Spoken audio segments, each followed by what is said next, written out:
아직도 투자라는 말을 들으면 좋은 타이밍에 샀다 팔았다 하는 거라고 생각하고 트레이딩과 헷갈리시는 분들이 계시고, 땀 흘려 일하지 않고 얻은 행위라면서 투기라고 생각하시는 분들도 계십니다. 하지만 저는 이런 분들께 자신 있게 말하고 싶습니다.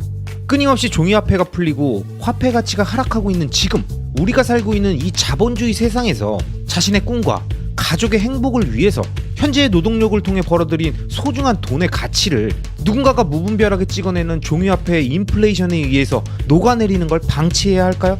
아니면 현재 우리가 번 그 돈으로 살 수 있는 구매력을 미래에도 동일하게 유지할 수 있도록 안전한 가치 저장 수단으로 옮겨놔야 할까요?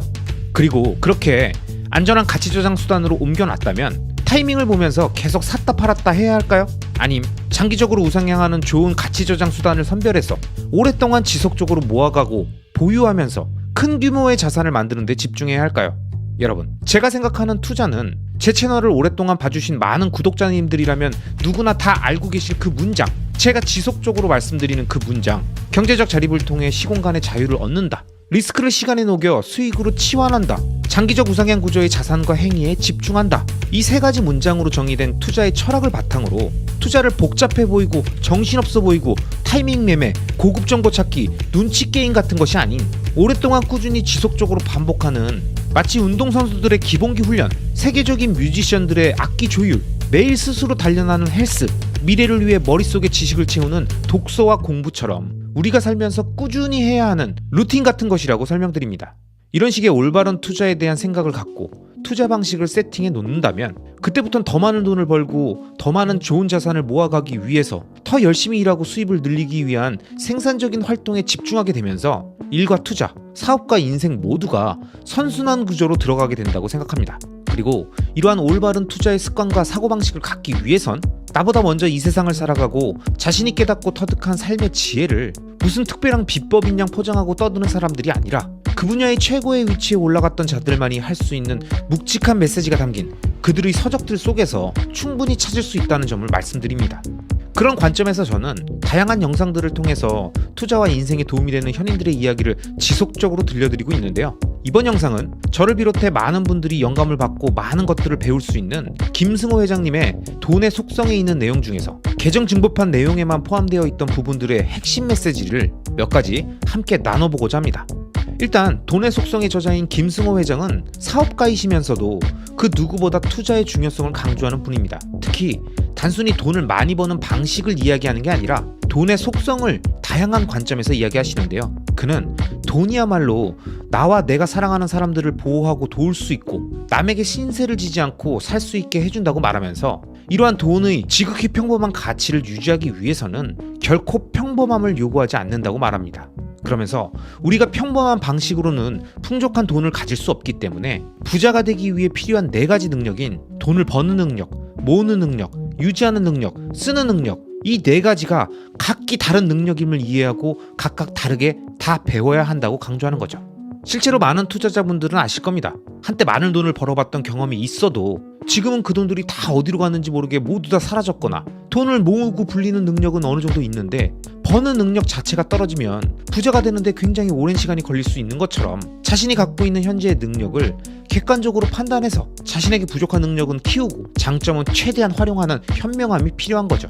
그러기 위해선 어려서부터 돈에 대한 활발한 토론이 있고 공부가 있어야만 나중에 성인이 돼서 돈에 대한 올곧은 태도와 가치 기준을 가질 수 있기 때문에 혹시 구독자님들 중에서 자녀를 키우는 부모님이시라면 돈에 대해서 쉬쉬하는 것이 아니라 자녀들이 올바르게 공부하고 금융에 대해 바른 이해를 가질 수 있게 함께 이야기하는 것이 필요합니다.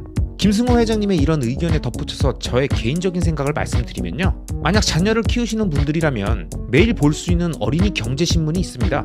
이걸 구독해서 아이들과 하루에 하나의 주제를 정해서 함께 얘기해보고 그 신문에 나온 주제에 대한 뉴스 영상도 함께 보면서 우리들의 생각과 아이들의 생각을 같이 나누면서 하나씩 경제의 관념과 투자의 관점들을 알려주는 그런 루틴을 하나 만들어 보시는 걸 저는 추천드립니다. 이러한 자녀들의 경제 교육에 대해서 김승호 회장님은 이 책에서 또 이렇게 얘기하십니다.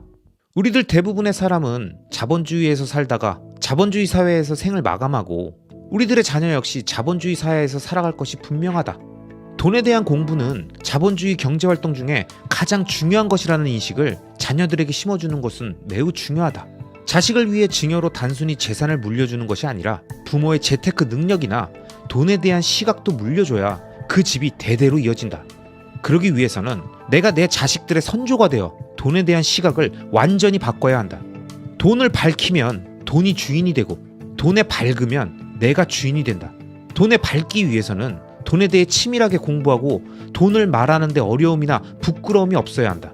돈을 어려워하고 무서워하면 결코 돈의 주인이 될 수 없다. 돈은 무섭거나 더러운 것이 아니다. 돈은 좋거나 나쁜 것이 아니다. 돈을 버는 방식이 좋거나 나쁠 뿐이다. 이렇게 말씀하십니다. 진짜 정말 너무 좋은 내용이지만 저는 그 중에서도 내가 내 자식들의 선조가 되어야 한다라는 이 문장을 정말 좋아합니다. 그래서 저는 제 주변 사람들에게 가끔씩 투자와 돈에 대해서 이야기할 때는 부를 쌓아 우리들만의 가문을 만들어야 한다라고 말하는데요. 이 생각 역시 자신이 갖고 있는 현실적 단점과 한계를 계속 되새기면서 부정적이고 냉소적인 마인드로 스스로를 가두는 것이 아니라 내가 스스로 그 모든 가문의 조건들을 만들어서 내 자녀에게 그 마인드와 부를 모두 물려주겠다는 그런 생각을 갖고 있기 때문입니다. 여러분, 사람마다 다 다르겠지만 우리가 그런 부와 마인드를 많이 물려받지 못했다면 내가 그것들을 채워줘서 물려주면 되는 거 아니겠습니까? 우리가 선조가 되면 되는 거잖아요. 그렇기 위해선 투자와 인생에 대한 올바른 마인드를 세팅하고 한 번뿐인 우리 인생을 제대로 살아가면 되잖아요. 10년 장기 투자 플랜을 짜듯이 30년 인생 플랜, 50년 가문 플랜을 짜면 되는 겁니다. 그리고 그걸 달성하기 위해선 우리는 하루하루를 정말 알차게 살아가야 합니다. 미친 듯이 열심히 살아야 돼요. 좋은 영상 보고 좋은 글 읽고 느낀 게 중요한 게 아니라 느낀 그 즉시 실행해야 합니다. 이와 관련해서 김승호 회장께서는 절대로 다시 가난해지지 말자라는 주제로 젊은 세대들을 향해서 이렇게 이야기하십니다. 내 삶에서 가장 중요한 것은 내가 주도하는 삶이다. 내가 하고 싶은 일을 내가 자의적으로 하고 가치를 느끼면 그것이 워라밸이고 소확행이다. 다른 사람들이 말하는 일과 삶의 균형 속에서 그들은 그렇게 중요하다고 생각하는 삶이란 부분을 어떻게 보내고 있는가? 그 남은 시간에 얼마나 가치 있는 일을 하고 의미 있는 인생을 보내는가? 당신이 할 수 있을 때 죽기 살기로 노력하고 공부하고 기록하고 개선하고 참여하라. 치열하게 살지 않았는데도 워라밸을 잘 유지할 수 있는 삶은 그리 흔하지 않다. 최소한 그런 욕구를 가진 사람에게서는 오지 않는다. 누군가 그런 단어에 끌렸다는 것은 아직 그럴 위치에 있지 않다는 점을 반증할 뿐이다. 인생을 날로 먹으려고 했다가 내가 누군가의 날생선이 될 수도 있다. 20대, 30대의 충분한 수면과 정기적인 휴가, 그리고 퇴근 후 취미생활을 즐기는 삶을 원한다면 그에게 워라밸이 보장된 40대, 50대, 60대, 70대, 80대란 없다. 그런 생각을 했다는 것을 부끄러워해야 한다. 워라밸을 즐겼던 20대, 30대에게 닥쳐올 삶이란 치열한 20대를 보낸 사람들을 위해서 40대 이후부터 살아가야 하는 일뿐이다. 일론 머스크는 2020년 6월에 올린 트윗에서 나는 일주일 내내 하루 16시간, 1년에 52주를 일하는데 사람들은 나를 행운아라고 부른다 라고 올린 적이 있다. 세계 최고의 부자도 인생이 이렇게 만만하지 않는다는 것을 너무 잘 알고 있고 또 한편으론 무엇이 그의 워라밸인지 잘 알 수 있는 글이다. 김승호 회장은 자신의 책 돈의 속성에서 이렇게 말하고 있습니다. 여러분, 제가 이 글을 좋아하는 이유는 열심히 빡시게 살고 워라밸 따위는 없다 이렇게 말해서가 아닙니다.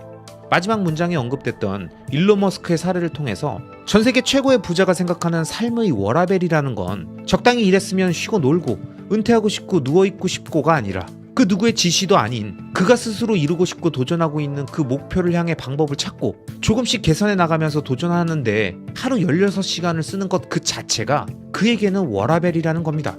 자신이 원하는 목표를 정하고 누가 시키지 않았음에도 알아서 새벽에 눈을 뜨고 저녁에 늦게 퇴근해서 책상 앞에 앉아서 모두가 맥주를 마시고 예능 프로를 보고 있을 때 또 다른 책을 읽고 공부하면서 자신의 도전을 향한 연료를 가득 채우고 하늘로 쏘아 올려도 계속 의미 없이 폭발하는 로켓이지만 포기하지 않고 오늘도 또 내일도 계속 궤도를 다시 확인하고 문제점을 찾아서 개선하고 또다시 열심히 로켓을 만들고 연료를 채워서 오늘도 다시 한번 로켓을 발사하는 그 행위 자체가 미래를 향해 도전하는 우리들의 워라밸이기 때문입니다.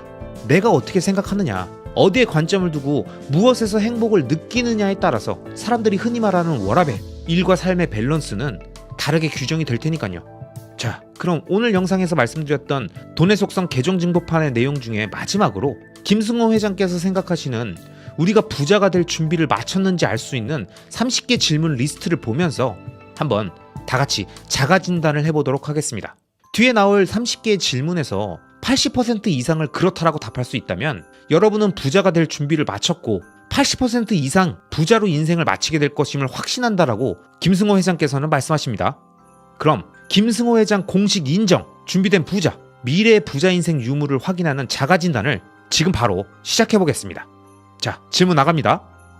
1. 나는 내가 부자가 될 수 있다고 믿는다. 2. 나는 정직하고 옳은 방법으로 부자가 나올 수 있다고 믿는다. 3. 나는 내가 부자라 생각하는 돈의 목표가 정확하게 있다. 4. 나는 그 목표로 하는 돈의 10% 이상을 현금으로 가지고 있다. 5. 한 달 수입의 20% 이상을 저축할 수 있다. 6. 나는 노동의 투자로 노동에서 버는 돈만큼을 벌고 있거나 벌 수 있다고 믿는다. 7. 내 인생에서 앞으로 10년 이상 투자를 계속할 수 있다.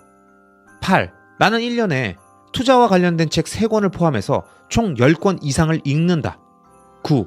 나는 투자 공부를 주당 5시간 이상 한다. 10. 특정 주식을 2년 이상 보유하며 이익을 낸 적이 있거나 보유 중이다.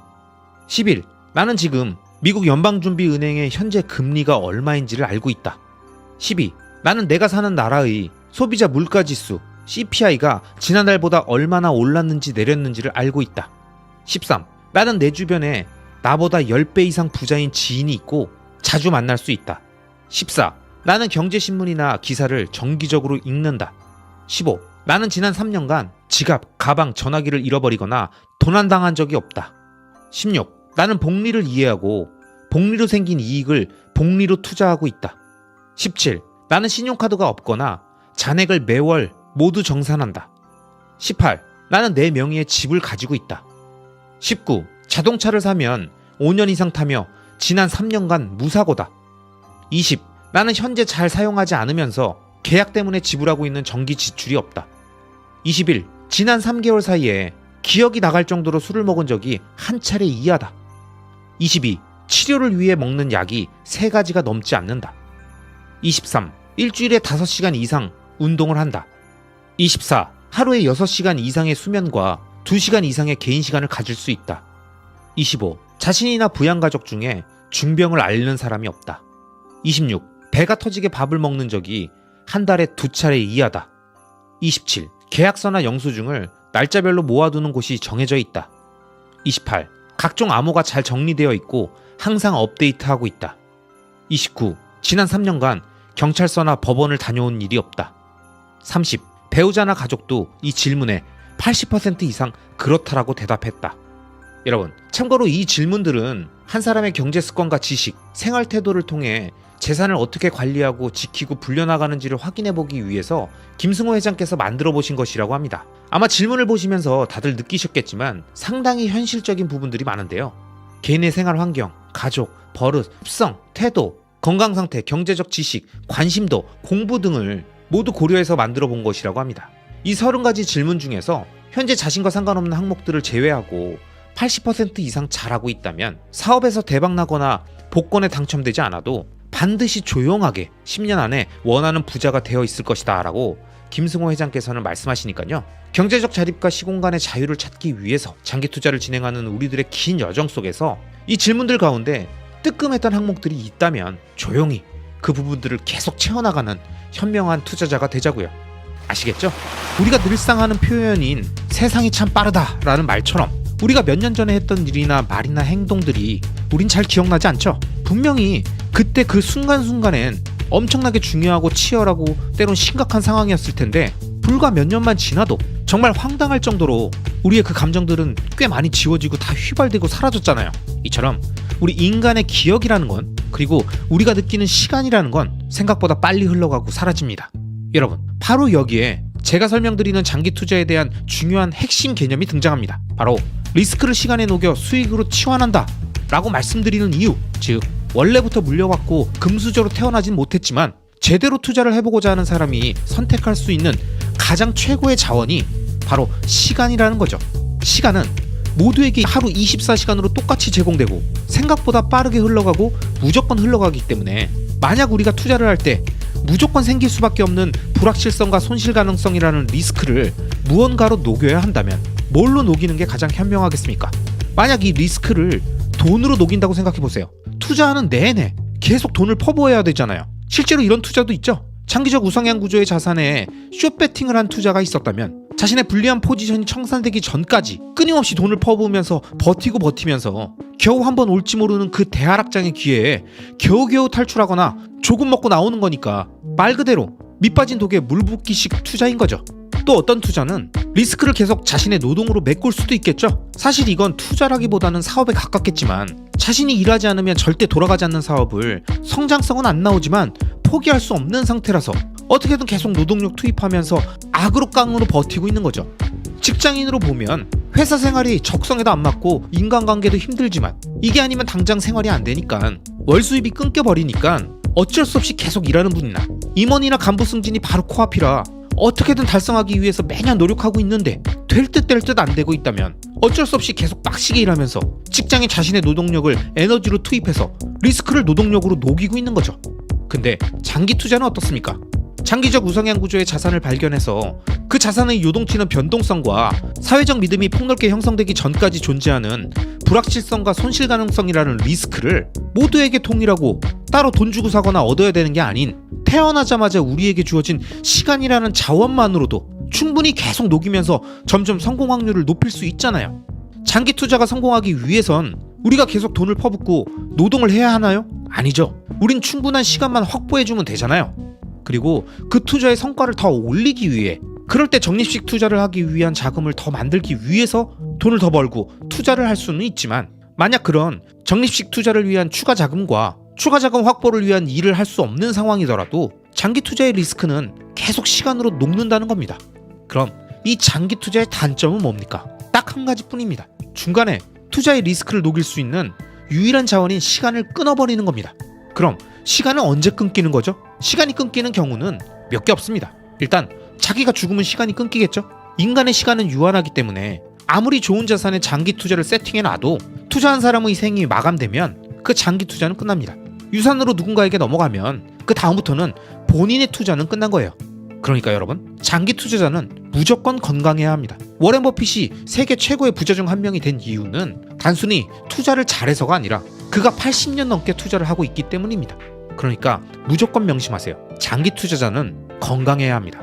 근데 아무리 건강해도 장기 투자의 핵심 자원인 시간이 끊기는 더 결정적인 이유가 있죠.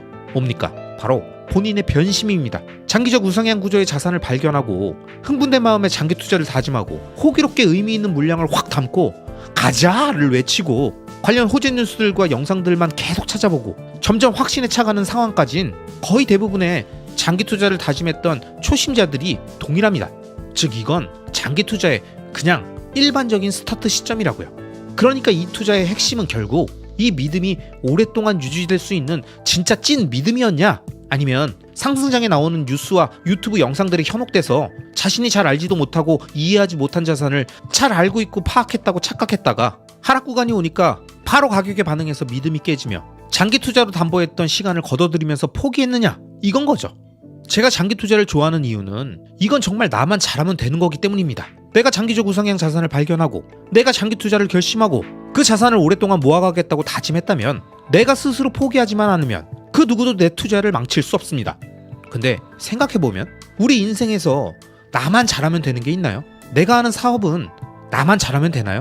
갑자기 코로나가 오고 경쟁업체가 생기고 갑자기 정부 정책이 바뀌고 나 혼자 잘해도 내가 컨트롤할 수 없는 게 너무 많죠? 내가 다니는 직장 생활은 어떻습니까? 나만 열심히 하면 진급합니까? 임원이 될 수 있나요? 보직장이 될 수 있나요? 아니죠. 아닌 건 다들 아시죠? 윗사람들과의 관계, 라인, 경쟁 구도, 회사의 인사 정책 등 연봉 하나 내 마음대로 올릴 수 없잖아요. 즉 생각해보면 내가 내 마음대로 할 수 있는 건 진짜 많지 않습니다. 투자도 마찬가지입니다. 리스크를 피하겠다고 타이밍 매매하면 계속 피할 수 있나요? 한두 번 피했으면 그 다음에도 가능합니까? 안 되죠. 카지노에 도박하러 가서 2번 연속 따면 그 다음 판에 또 딸 수 있나요? 딸 수도 있고 잃을 수도 있는 확률의 영역이죠. 그리고 확률은 배팅의 횟수가 반복되면 늘 평균에 수렴하고 결국 돈이 더 많은 하우스가 유리한 구조라는 걸 알고 있지 않습니까? 결국 내가 마음먹은 대로 할 수 있는 건 이 세상에 거의 없고 내가 태어날 때부터 가지고 있는 시간만으로도 이 세상의 리스크를 녹이면서 성공할 수 있는 건 정말 더더욱 거의 없다는 사실을 깨달았다면 장기적 우상향 구조의 자산에 장기 투자하는 것이 왜 지극히 당연하고 자연스럽고 가장 합리적인 방법인지를 깨닫게 됩니다. 물론 투자의 세계에는 다양한 방법이 존재하고 무슨 방법을 쓰든 불법 행위가 아니라면 돈을 벌 수 있는 모든 방법은 다 가치가 있습니다. 하지만 우리에게 중요한 건 다른 사람이 성공한 이 방법 저 방법 그 방법이 아니라 내가 할 수 있는, 그리고 한두 번이 아니라 오랫동안 할 수 있는 지속 가능한 투자 방식이어야 되지 않겠습니까? 그런 투자를 해야 내 자산을 안정적으로 시간에 맡겨서 리스크를 녹이면서 불어나게 만들고 나는 보다 생산적인 경제활동이나 노동소득을 더 많이 얻을 수 있는 일들에 내 소중한 에너지를 투입하면서 자기 자신의 가치를 높일 수 있잖아요. 그래야 나와 내 자산, 이 모두가 시간이 흐를수록 점점 더 단단하고 강력한 명품이 되어가는 거 아니겠습니까?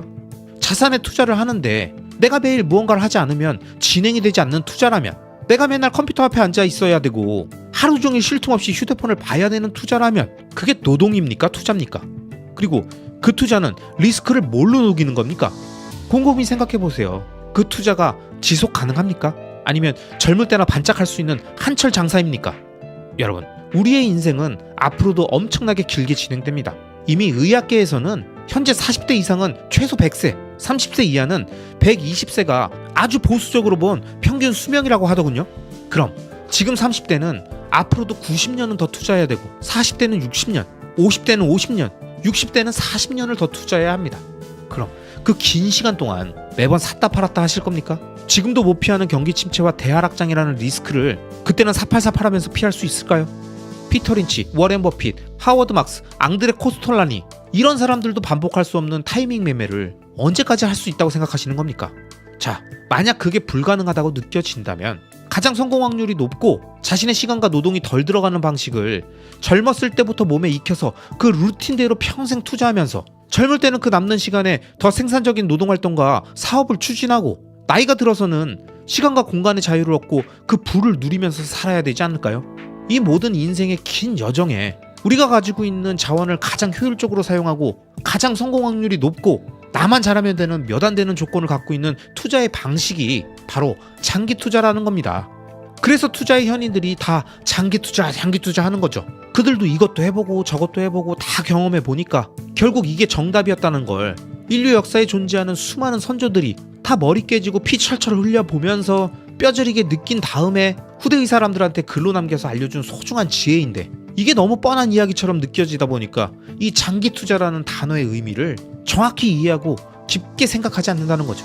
그리고 자신은 다르다며 다를 수 있다, 이번엔 다르다며 또다시 피 철철 머리 깨지고 뼈저리게 느끼고 시간과 돈과 에너지 모두 소비하고 결국 장기 투자로 돌아온다는 겁니다. 그리고 그만큼 오랫동안 자기 자신의 판단을 믿고 무언가를 지속한다는 건 어렵다는 얘기죠. 자기가 잘못 판단을 했을 수도 있고 세상이 바뀔 수도 있으니까요. 중간에 그만둬야 할 이유는 제가 늘 말씀드리지만 수백 가지입니다. 우리가 지금 당장 갖고 있는 자산을 팔고 지금 당장 회사를 때려치고 지금 당장 하던 사업을 정리해야 할 이유는 수백 가지를 들 수 있습니다.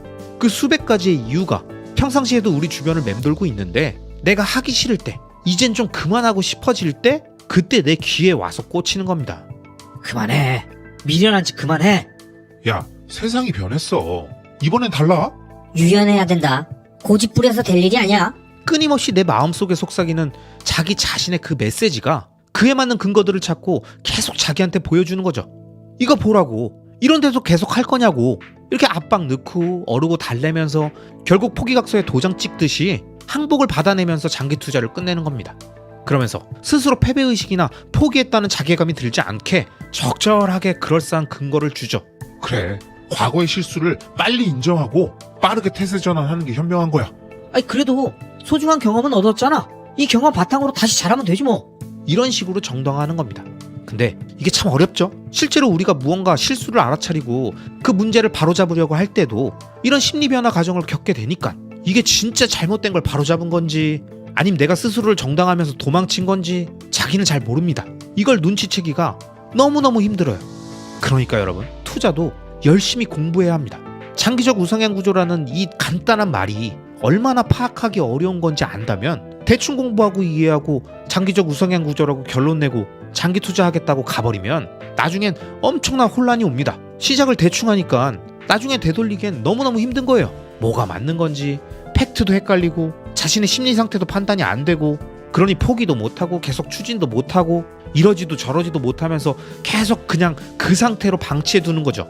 그러다가 본전 오면 바로 던져버리고, 정작 팔아야 되는 잘못된 투자는 계속 끌고 가면서 장기 투자라고 말하니까, 이건 뭐 시간이 지나면 지날수록 시간이 리스크를 녹이는 게 아니라 리스크를 점점 만들게 된다는 겁니다.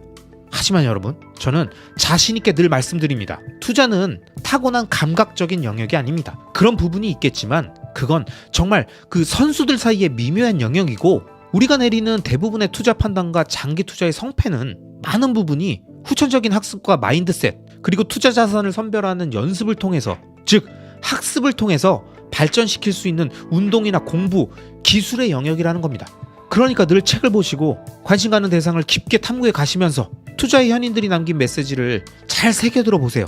그들이 투자한 종목이나 자산이 아니라 투자라는 행위에서 그들이 어떤 생각을 하고 행동을 했는지, 그리고 어떻게 결론을 냈는지 그 과정을 살펴보는 것이 이 세상의 변화와 산업의 지각 변동, 경기 침체와 호황의 반복, 금리 변화와 관계없이 장기적 우상향 구조의 자산을 찾고 장기 투자를 통해서 리스크를 시간에 녹여 수익으로 치환하는 위대한 투자자가 되는 방법이니까요. 아시겠죠? 여러분은 투자에서 가장 중요한 게 뭐라고 생각하십니까? 빵빵한 시드머니, 기가 막힌 차트 분석 능력, 신들린 매크로 분석력, 흔들리지 않는 멘탈, 장기 투자가 가능한 충분한 시간, 다양한 설명들이 가능하겠지만 저는 이 모든 것을 포함해서 투자에서 가장 중요한 것을 한 단어로 표현하라고 한다면 마인드라고 말하고, 가장 중요한 공부는 심리학이라고 생각합니다. 왜냐? 시대가 바뀌고 상황이 바뀌고 등장인물이 바뀌고 투자 상품이 다 달라져도 절대 변하지 않는 게 바로 인간의 심리, 늘 반복되는 공포와 탐욕에 반응하는 인간의 심리는 절대 바뀌지 않기 때문입니다. 그렇기 때문에 그때그때 바뀌는 트렌드와 투자 대상, 투자 환경, 투자 방식을 논하기 전에 인간 심리에 대한 지속적인 관심이 있어야 자기 스스로의 마인드셋은 물론이고 매번 같은 형태로 나타나는 대중들의 반응을 읽으면서 시류에 휩쓸리지 않고 공포와 탐욕의 광풍에서 벗어나 평정심을 지키며 장기 투자를 진행할 수 있는 겁니다. 이런 이유 때문에 제가 예전 영상부터 최근까지도 지속적으로 언급하고 소개드리는 책이 바로 모건하우절의 돈의 심리학입니다. 돈의 심리학의 주옥 같은 내용들을 제가 꽉꽉 눌러 담았으니까요. 웬만하면 이런 말씀 잘 안 드리지만 이번 영상은 끝까지 보시길 추천드립니다. 아시겠죠? 자, 지금부터 투자의 뼈와 살이 되는 중요한 얘기 함께 같이 들어보시죠.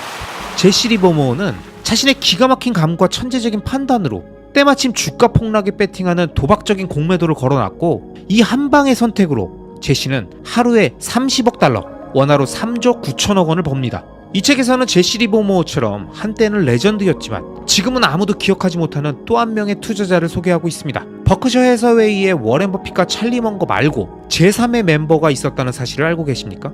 바로 릭 게린이라는 사람입니다. 이 게린이라는 인물이 버핏, 먼거와 함께 공동으로 투자하고 사업을 맡길 매니저도 함께 뽑던 사람인데 어느 순간 갑자기 투자의 역사에서 사라졌습니다. 투자의 세계에는 늘 떠오르는 스타가 있고 언제나 최고의 수익률을 자랑하는 엄청난 투자자들이 존재하지만 끝까지 존재하고 위대한 투자자로 추앙받는 사람은 그리 많지 않습니다. 왜 그럴까요? 그 이유는 바로 투자의 세계에서 가장 중요한 가치가 수익률이 아닌 생존이기 때문입니다.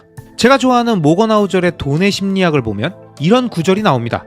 부자가 되는 방법에는 100만 가지가 있고 그 방법을 다룬 책도 많다. 그러나 부자로 남는 방법은 하나뿐이다.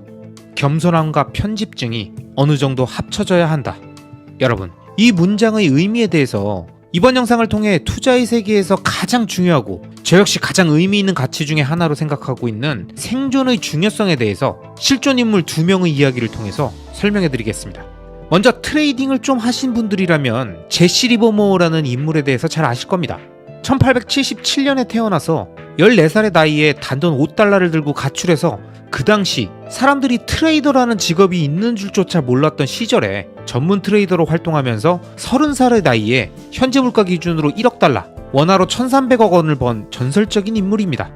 그리고 그가 활동하던 시기에 우리 모두가 알고 있는 공포의 그 단어, 1929년 10월의 일주일 동안 주식시장 시총의 3분의 1이 사라진 블랙 먼데이를 겪은 인물입니다. 그 당시 이 공포의 폭락장으로 인해서 수많은 월스트리트의 투기꾼들이 자살했다라는 뉴스가 이곳저곳에서 들려오고 있다 보니까 집에 돌아오지 않았던 제시 리버모어를 가족들이 애타게 찾고 있었죠. 그런데 다행히 제시는 아무 일 없이 집에 돌아왔고 아내와 아이들은 울면서 남편을 맞이하면서 괜찮냐고 제시에게 물어봤다고 합니다. 그런데 사실 제시 리버모어는 자신의 기가 막힌 감과 천재적인 판단으로 때마침 주가 폭락에 배팅하는 도박적인 공매도를 걸어놨고 이 한 방의 선택으로 제시는 하루에 30억 달러, 원화로 3조 9천억 원을 법니다. 단 하루에 3조 9천억 원을 벌었다면 이건 어떤 기분일까요? 그것도 모두가 자산이 폭락하고 있는 가운데 혼자 4조 원 가까운 돈을 벌면서 제시 리버모어는 그 당시 세계에서 가장 부유한 사람 중 한 명이 되었습니다. 그런데 난 왜 누군지 모르지? 라고 생각하시는 구독자님들이 많으실 텐데요. 여러분들이 모르시는 데는 다 이유가 있습니다. 왜냐면 이야기는 여기서 해피엔딩으로 끝나지 않고 시간이 더 흘러 4년 후로 넘어갑니다. 1929년에 대박을 쳤던 리버모어는 모든 투자자들이 그렇고 모든 인간이 그렇듯이 자신감에 넘친 나머지 점점 큰 배팅을 했고 결국 그높던 수익률은 평균으로 회귀하며 감당할 수 없는 엄청난 빚을 지게 됐고 결국 주식시장에서 모든 걸 잃었습니다.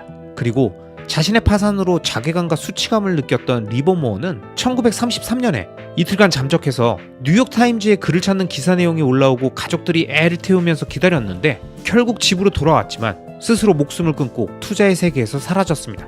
그리고 지금 이 순간 사람들이 피터 린치, 워렌 버핏은 알아도 제시 리버모어를 모르는 이유가 바로 시장에서 생존하지 못했기 때문입니다. 그래서 모건 하우저는 이 책에서 금전적인 성공을 한 단어로 요약한다면 생존이라고 생각했습니다. 미국 주식시장에 상장될 수 있을 만큼의 성공적인 회사의 40%는 시간이 지나면서 점점 우하향해서 결국 시가총액이 0이 되는 게 바로 자본주의이며 그렇기 때문에 이곳에서는 돈을 버는 것도 어렵지만 돈을 잃지 않는 것 역시 전혀 다른 별개의 영역이라고 모건 하우저는 얘기합니다. 그러면서 돈을 버는 것은 리스크를 감수하고 낙천적으로 사고하고 적극적 태도를 갖는 게 필요하다면 돈을 잃지 않는 건 겸손해야 하고 돈이 빨리 사라질 수 있음을 두려워할 줄도 알아야 한다고 말하면서 번 돈의 일부는 운에 의해 주어진 것이기 때문에 그 행운이 계속 반복될 것이라는 생각을 버리고 겸손한 태도를 가질 필요가 있다고 강조합니다. 이 책에서는 제시 리버모어처럼 한때는 레전드였지만 지금은 아무도 기억하지 못하는 또 한 명의 투자자를 소개하고 있습니다. 혹시 구독자님들은 버크셔 해서웨이의 워렌 버핏과 찰리 먼거 말고 제3의 멤버가 있었다는 사실을 알고 계십니까? 솔직히 전 이 책을 보고 처음 알았는데 바로 릭 게린이라는 사람입니다. 이 게린이라는 인물이 버핏, 먼거와 함께 공동으로 투자하고 사업을 맡길 매니저도 함께 뽑던 사람인데 어느 순간 갑자기 투자의 역사에서 사라졌습니다. 이에 대해 워렌 버핏이 했던 이야기를 들어보면 자신과 찰리는 본인들의 투자 방식을 통해 엄청난 부자가 될 거라는 사실을 알고 있었기 때문에 투자를 서두르지 않았던 반면 릭은 똑똑했지만 서둘렀다고 합니다. 그는 1973년부터 1974년까지 이어진 경기 하락 국면에 대출을 사용해서 투자금을 늘렸는데 그동안 주식시장이 70% 하락하면서 주식 가격이 단법과 밑으로 내려가면서 마진콜이 들어오게 되다 보니까 게리는 현금을 확보하기 위해서 본인이 갖고 있던 버크셔 해서웨이 주식을 $40도 안 되는 헐값에 팔면서 역사 속에서 사라진 거죠. 지금 버크셔 해서웨이의 주가는 546,215달러로 하나로 대략 한 주당 7억 원이 넘는 가격을 약 50년 전인 1974년에 게리는 단돈 $40에 판 겁니다.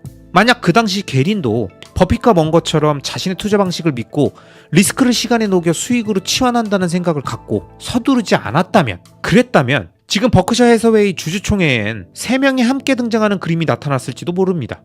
여러분, 앞서 나온 제시 리버모어와 릭 게린의 사례는 우리에게 많은 영감을 줍니다. 첫째, 투자에서 가장 중요한 것은 높은 수익률이 아니라 무조건 생존하는 것입니다. 그렇기 때문에 아무리 확실해 보이고 아무리 생각해도 정답이 맞다고 생각되는 상황에서도 절대 한 번에 모든 걸 잃을지 모르는 파산의 상황은 무조건 막아야 합니다. 그렇게 최악의 상황이 발생될 확률을 줄이고 생존할 확률을 계속 높여가는 것이 결국 돈을 벌고 지키기까지 하는 길인 겁니다. 둘째, 계획대로 되지 않을 경우를 대비한 계획이 있어야 합니다. 아무리 완벽해 보이는 계획에도 늘 내가 예상치 못한 리스크가 숨어져 있을 수 있습니다. 가끔 우리가 말하는 성공은 무조건 운이 따라야 된다, 운칠 기삼이다, 운이 없인 큰 성공이 어렵다, 이렇게 운이라고 하는 내가 예측할 수도 없고 컨트롤할 수도 없는 존재가 결정적 역할을 할 수 있다는 걸 알면서도 그 운이 반대 방향으로 움직여서 내가 하는 일을, 내가 하는 투자를 망치는 쪽에 불운으로 확 불어올 수도 있다는 사실을 역시 꼭 생각해야 한다는 거죠. 실제로 우리가 경험하는 모든 위기는 늘 다른 모습으로 나타나기 때문에 대부분은 대비하지 못합니다. 9.11 테러, 글로벌 금융위기, 코로나 바이러스, 늘 다른 형태의 위기로 우리들에게 다가오고 있기 때문에 대비한다고 계획해봤자 거의 대부분은 의미가 없습니다. 결국 살아남았을 때만 그 모든 계획들이 의미 있고 빛나게 되는 거 아니겠습니까? 자, 그럼 앞서 정리한 두 가지 무조건 생존 전략과 실패를 대비한 계획을 위해선 우린 어떻게 행동해야 할까요? 여기서부턴 각자의 스타일에 따라서 생각이 다르겠지만 저는 과거 여러 영상들에서도 설명드렸던 제가 생각하는 개념들을 짧고 간결하게 다시 한번 말씀드리겠습니다. 우선 절대 한 방에 모두 무너지는 상황을 단 한순간도 만들지 말아야 합니다. 어떻게? 같은 속성을 갖는 자산에 전 재산을 몰빵해서 그 자산군의 악재가 터졌을 때 한순간 전 재산이 급격히 쪼그라들고 마침 그 순간 집안에 악재가 생겨서 급하게 목돈이 필요한 상황이 생기는 경우를 무조건 방지해야 합니다.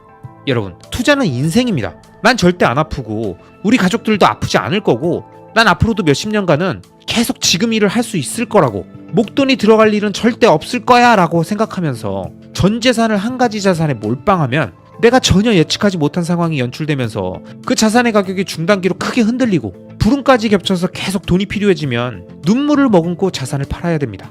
그렇기 때문에 가능하면 상관관계가 낮은 자산 2개에서 3개 정도로 분산해서 모든 자산이 다 같이 오르내리는 상황을 막고 각 자산의 상황에 따라 언제든 최소한의 피해로 위기에 대처할 수 있는 유동성을 확보할 수 있는 옵션을 갖고 있어야 합니다. 이런 관점으로 저는 한국 부동산, 미국 주식, 비트코인에 모두 투자하고 있습니다. 이것들이 왜 상관관계가 낮은 자산들인진 예전에 만들었던 영상을 위에 카드로 띄워놓겠습니다. 안 보신 분들은 한번 보시기 바라고요. 부동산이라면 장기적으로 활용할 수 있는 부동산 담보대출이라는 버퍼, 주식이라면 단기적 유동성 확보의 목적에 주식담보대출이라는 버퍼가 여유있게 남아 있어야 자산을 매도하지 않고 위기 상황에 유동성 공급이 가능합니다. 그렇기 때문에 이런 버퍼는 절대 평소에 최대치로 빼서 활용하지 마시고 가장 보수적 관점으로 접근해야 합니다. 지난 부동산 하락기에 역전세로 무너진 투자자들을 보면 갭 투자를 하면서 임차인 보증금에 선순위로 은행 대출까지 풀로 땡겨서 갭을 최소화하면서 투자했던 분들이 대부분입니다. 이렇게 레버리지의 비율을 맥스로 올리려는 마인드가 바로 수익률 극대화라는 유혹 때문이고, 이 유혹에 빠져서 자신의 투자금을 최소화하고 은행과 임차인의 자금을 최대한 활용했다가 부동산 경기가 얼어붙는 시점이 강하게 오니까 그 순간을 견디지 못하고 줄줄이 파산하게 된 겁니다. 주식도 마찬가지죠. 상승장에서 최대한 주식수 늘리고 싶으니까 주식담보대출을 최대한 끌어서 수량을 늘렸는데 급격한 하락장이 오는 순간 주식계좌의 증거금이 급격히 줄어들며 증거금 부족이 뜨는 걸 막고 또 막고 가다가 결국 마지막에 가장 최저점의 주가에 더 이상 막지 못하고 대부분의 주식을 헐값에 던진 릭게린처럼 소중한 장기적 우상향 주식을 날리는 경우가 주변에 너무 많았죠. 배율이 10배, 30배, 100배나 되는 선물 거래가 가능한 암호화폐의 경우엔 이런 청산 케이스가 주변에 널렸습니다. 단 1초라도 증거금이 부족하면 청산되는 이런 최악의 레버리지 구조를 수많은 사람들이 이용하면서 자신의 소중한 비트코인을 날리는 걸 보면 저는 정말 이 사람들이 비트코인을 소중하게 생각하는 게 맞나? 아니 정말 이 사람들은 이 주식을, 이 부동산을 장기적 우상향이라고 보고 최대한 오랫동안 보유하려고 한 게 맞나? 라는 의심이 듭니다. 여러분, 오늘 영상에서 언급한 내용처럼 장기적 우상향 구조의 좋은 자산을 발견하고 모아가는 것도 투자의 과정에서 엄청나게 어렵고 힘든 과정이지만 이 과정을 통해서 모은 소중한 자산을 지키는 과정 역시 엄청난 노력이 필요한 영역입니다. 그 자산을 지키고 불리는데 방해가 되는 요소들을 최대한 제거하고 구조적으로 자신에게 불리한 상황이 연출될 수 있는 경우의 수를 줄이는 행위만이 수량이 많고 적음을 떠나서 자신이 소중하게 생각하고 지키고 싶고 모으고 싶은 좋은 자산을 파산 없이, 마진콜 없이, 강제 청산 없이, 돈맥 경화로 터지는 일 없이 최대한 최악의 상황이 발생되지 않고 온전히 나머지 리스크를 시간으로 녹여 수익으로 치환할 수 있는 정상적인 투자의 구조를 만들어줘야 우리가 기대하는 2030년 그 자산들이 결국 위대한 결과를 구현했을 때, 그 놀라운 투자 성과를 보여줬을 때 뒤에서 씁쓸한 표정 짓지 않고 온전히 그 기쁨을, 그 성과를 누릴 수 있을 겁니다.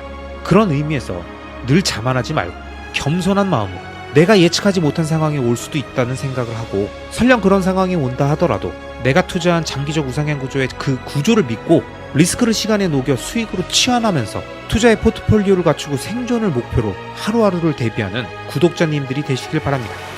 비트코인과 테슬라는 대표적으로 변동성이 큰 자산들입니다. 비트코인은 암호화폐이기 때문에 각국의 화폐들과 교환비를 갖고 24시간 언제 어디서든 거래될 수 있고, 거래소들이 4배, 8배, 50배, 100배 고배율 레버리지 상품들을 제공하며 변동성을 극대화시키기 때문에 오르면 오르는 대로, 내리면 내리는 대로 언제든 쉽게 사고 팔고 고배율로 뻥튀기 할 수 있다는 이 환경이 비트코인의 가치를 이해하고 장기 투자를 진행하고자 하는 사람들을 계속 유혹하곤 합니다. 그리고 그 와중에도 비트코인은 사기네, 가치가 없는 코드 쪼가리네, 이런 말만 반복하는 사람들과 비트코인은 화폐혁명이고 한계에 다다른 피아 시스템을 대체하는 진정한 사운드머니, 건전화폐라고 말하는 사람들의 믿음의 간극만큼 계속 높은 가격 변동성이 생기는 거죠. 테슬라도 마찬가지죠. 파괴적 혁신 기업이기 때문에 현재의 현금 흐름보단 미래 성장 가능성을 바탕으로 멀티플이 평가되며 사람들이 관심이 커질 땐 너도나도 테슬라가 만드는 미래에 열광하고 환호하다가도 어느 순간 그게 당연해 보이고 이미 그건 주가에 다 반영되어 있다고 하고 이상 무언가를 지금 당장 빨리 보여달라고 보채는 시장 앞에서 급격히 시장의 기대감이 식어버리고 더 이상 혁신 기업이 아닌 것처럼 보이는 거죠. 테슬라가 만들 전기에너지 기반의 자율주행 AI 로봇 기업의 미래를 믿는 사람들과 단순히 전기자동차를 만드는 혁신성 떨어지고 경쟁업체들에게 따라잡힌 그냥 그런 기업이라고 생각하는 사람들의 그 간극만큼 가격은 요동치는 겁니다. 그런데 여러분, 제가 비트코인과 테슬라를 예로 들어서 투자의 세계에 대해 설명드렸지만 사실 변동성이라는 건 우리가 사는 인생 전반에 모두 존재하고 그것 자체가 사실 인생이기 때문에 자연스럽게 받아들여야 하는 것임에도 불구하고 우리는 그 변동성이라는 녀석에 너무나도 민감하게 반응하고 일희일비하고 그게 높으면 나쁜 거고 낮으면 좋은 거라고 생각합니다. 하지만 여러분, 사실 변동성이라는 녀석은 제가 많은 영상에서도 말씀드렸지만 장기 투자자들에겐 축복입니다. 더 정확히 얘기하면 높은 변동성은 장기 투자자들에게 축복이에요. 왜냐? 자신이 발견한 장기적 우상향 구조의 자산이 이미 모두가 알고 모두가 인정하고 모두가 계속 갖고 있고 싶어하는 상태라 낮은 변동성을 갖고 계속 오르기만 한다면 그 자산의 수량이나 규모를 늘려가는데 한계가 있을 테니까요. 하지만 아직 그 자산을 모두가 인정하지 않고 그 가치를 모두 알아보지 못했고 그래서 그 사람들 간의 가치 판단의 괴리만큼 가격의 변동성이 커진 상태가 유지되는 게 장기 투자자 입장에선 언제든 더 저렴하게 매수할 수 있는 기회를 얻고 마치 타임머신을 타고 과거로 가서 부족한 수량을 꽉꽉 채워오듯이 우리가 갖고 있는 분산된 월 현금 흐름과 구매력의 한계를, 즉 월급쟁이 자영업자의 한계가 아닌 기간의 분산이 가능한 장점으로 만들어주는 게 바로 변동성이라는 녀석이라는 겁니다. 또한 이 변동성이 중요한 또 다른 이유가 바로 아무나 성공할 수 없게 해주는 일종의 장애물을 만들어주기 때문입니다. 누군가 저에게 이렇게 얘기합니다. 아니, 이렇게 다 알려주면 억울하지 않아? 나름 이런저런 실패도 하고 고생도 하면서 어렵게 현재의 결론에 이른 건데 이렇게 너무 쉽게 알려주면 남 좋은 일만 시키는 건데. 그런데 여러분, 이런 질문이 가끔 들어올 때 저는 늘 동일하게 말합니다. 어차피 들어도 다 못해. 몰라서 못하는 게 아니라 들어도 스스로 정확하게 느낀 사람만 하고 그렇게 느낀 사람은 그 사람 자체가 원래 대단한 사람이거든. 그래서 잘 된 것뿐이야. 저는 실제로 이렇게 얘기합니다. 이처럼 현재 제 채널을 구독해주시고 장기 투자 마인드를 세팅하고 그 마인드에 맞춰서 자신만의 루틴을 지키면서 장기 투자 대장정을 진행하고 계시는 여러분들은 원래 될 사람들이었다는 겁니다. 하지만 앞에서도 말씀드렸듯이 이놈의 변동성이라는 녀석을 비롯해서 내 내면의 욕망과 두려움, 이기심, 자기 자신에 대한 믿음 부족 등은 늘 우리를 포기하게 만듭니다. 틈만 보이면 어느 순간 우리 옆에 다가와서 귀에 속삭이고 포기하게 만들죠. 그래서 오늘도 제가 좋아하는 보더 셰퍼의 책 멘탈의 연금술의 주옥같은 글귀 중에서 우리는 왜 포기하는가 라는 챕터의 내용을 구독자 여러분들께 말씀드리려고 합니다. 그럼 함께 들어보시죠. 사람들이 포기하고 싶어지는 지점까지 오게 되는 이유는 무엇인가? 고백하자면 지금껏 살아오면서 내게도 뭔가를 포기하려고 했던 경험이 3차례 있었다. 특히 3번째 상황이 가장 극단적이었다. 그 일을 극복하고 난 후 몇 주일이 더 지나서야 나는 당시 내가 처해 있었던 상황을 좀 더 명확하게 직시할 수 있었다. 이윽고 다음과 같은 의문이 들었다. 나는 왜 포기하고 싶은 마음이 강렬해지는 지점까지 나를 이끌었는가? 시간을 들여 진지하게 이 질문에 대한 답을 찾아봤다. 내 지혜로운 코치에게도 조언을 구했고 대가들이 쓴 책들도 탐독해보았다. 존경하는 업계 리더들과 CEO들에게도 편지를 보내거나 전화통화를 나누었다. 그리고 오랜 숙고와 노력 끝에 나는 몇 가지 답을 찾는데 성공했다. 내가 포기의 유혹에 강렬하게 휩싸였던 이유는 당시 상황을 둘러싼 외부 조건들과는 별 상관이 없었다. 성격적 약점 때문이었다. 첫째, 나는 내 실패를 내가 처한 환경과 상황 탓으로 돌렸다. 성공하려면 환경과 상황, 흐름을 내 것으로 만들어야 하는데 내 것으로 만들긴커녕 그것들은 언제나 내가 할 수 없는 이유의 훌륭한 구실이 되어 주었다. 어떤 일에 성공하려면 변화가 있어야 하는데 나 자신을 변화 개선시킬 의지가 없었다. 주변 환경과 조건을 내 것으로 만들려면 그것들을 내 쪽으로 끌어당겨서는 안 된다. 내가 그쪽으로 갈 줄 알아야 한다. 산을 옮기려면 내가 산으로 가야 한다. 산이 내게 와주는 경우는 없다. 둘째, 나는 오만했다. 나는 스스로 모든 것에 대한 답을 갖고 있었다. 독일의 문호 괴테는 이렇게 말했다. 인간은 모두 무언가 되고 싶어 한다. 하지만 그 누구도 무언가가 되려고 노력하지는 않는다. 참된 성장을 원한다면 먼저 배울 준비가 되어 있어야 한다. 성장의 과정은 학교 시스템과 비슷하다. 1학년에서 시작해서 2학년으로 그리고 3학년으로 올라간다. 영리한 시스템이다. 이 시스템의 배후에 있는 원칙은 실력이 좋아질수록 더 큰 경기에 나갈 수 있다다. 하지만 정말 많은 사람들이 이 시스템을 포기한다. 그들은 더 큰 경기에 나갈 궁리만 할 뿐, 더 큰 경기에 걸맞는 실력을 갖추었는가에 대한 검토엔 매우 인색하다. 높은 보수와 멋진 직장은 인생의 목표가 될 수 없다. 그건 우리가 큰 경기를 뛰는 실력을 갖추는데 성공했을 때 얻어지는 전리품일 뿐이다.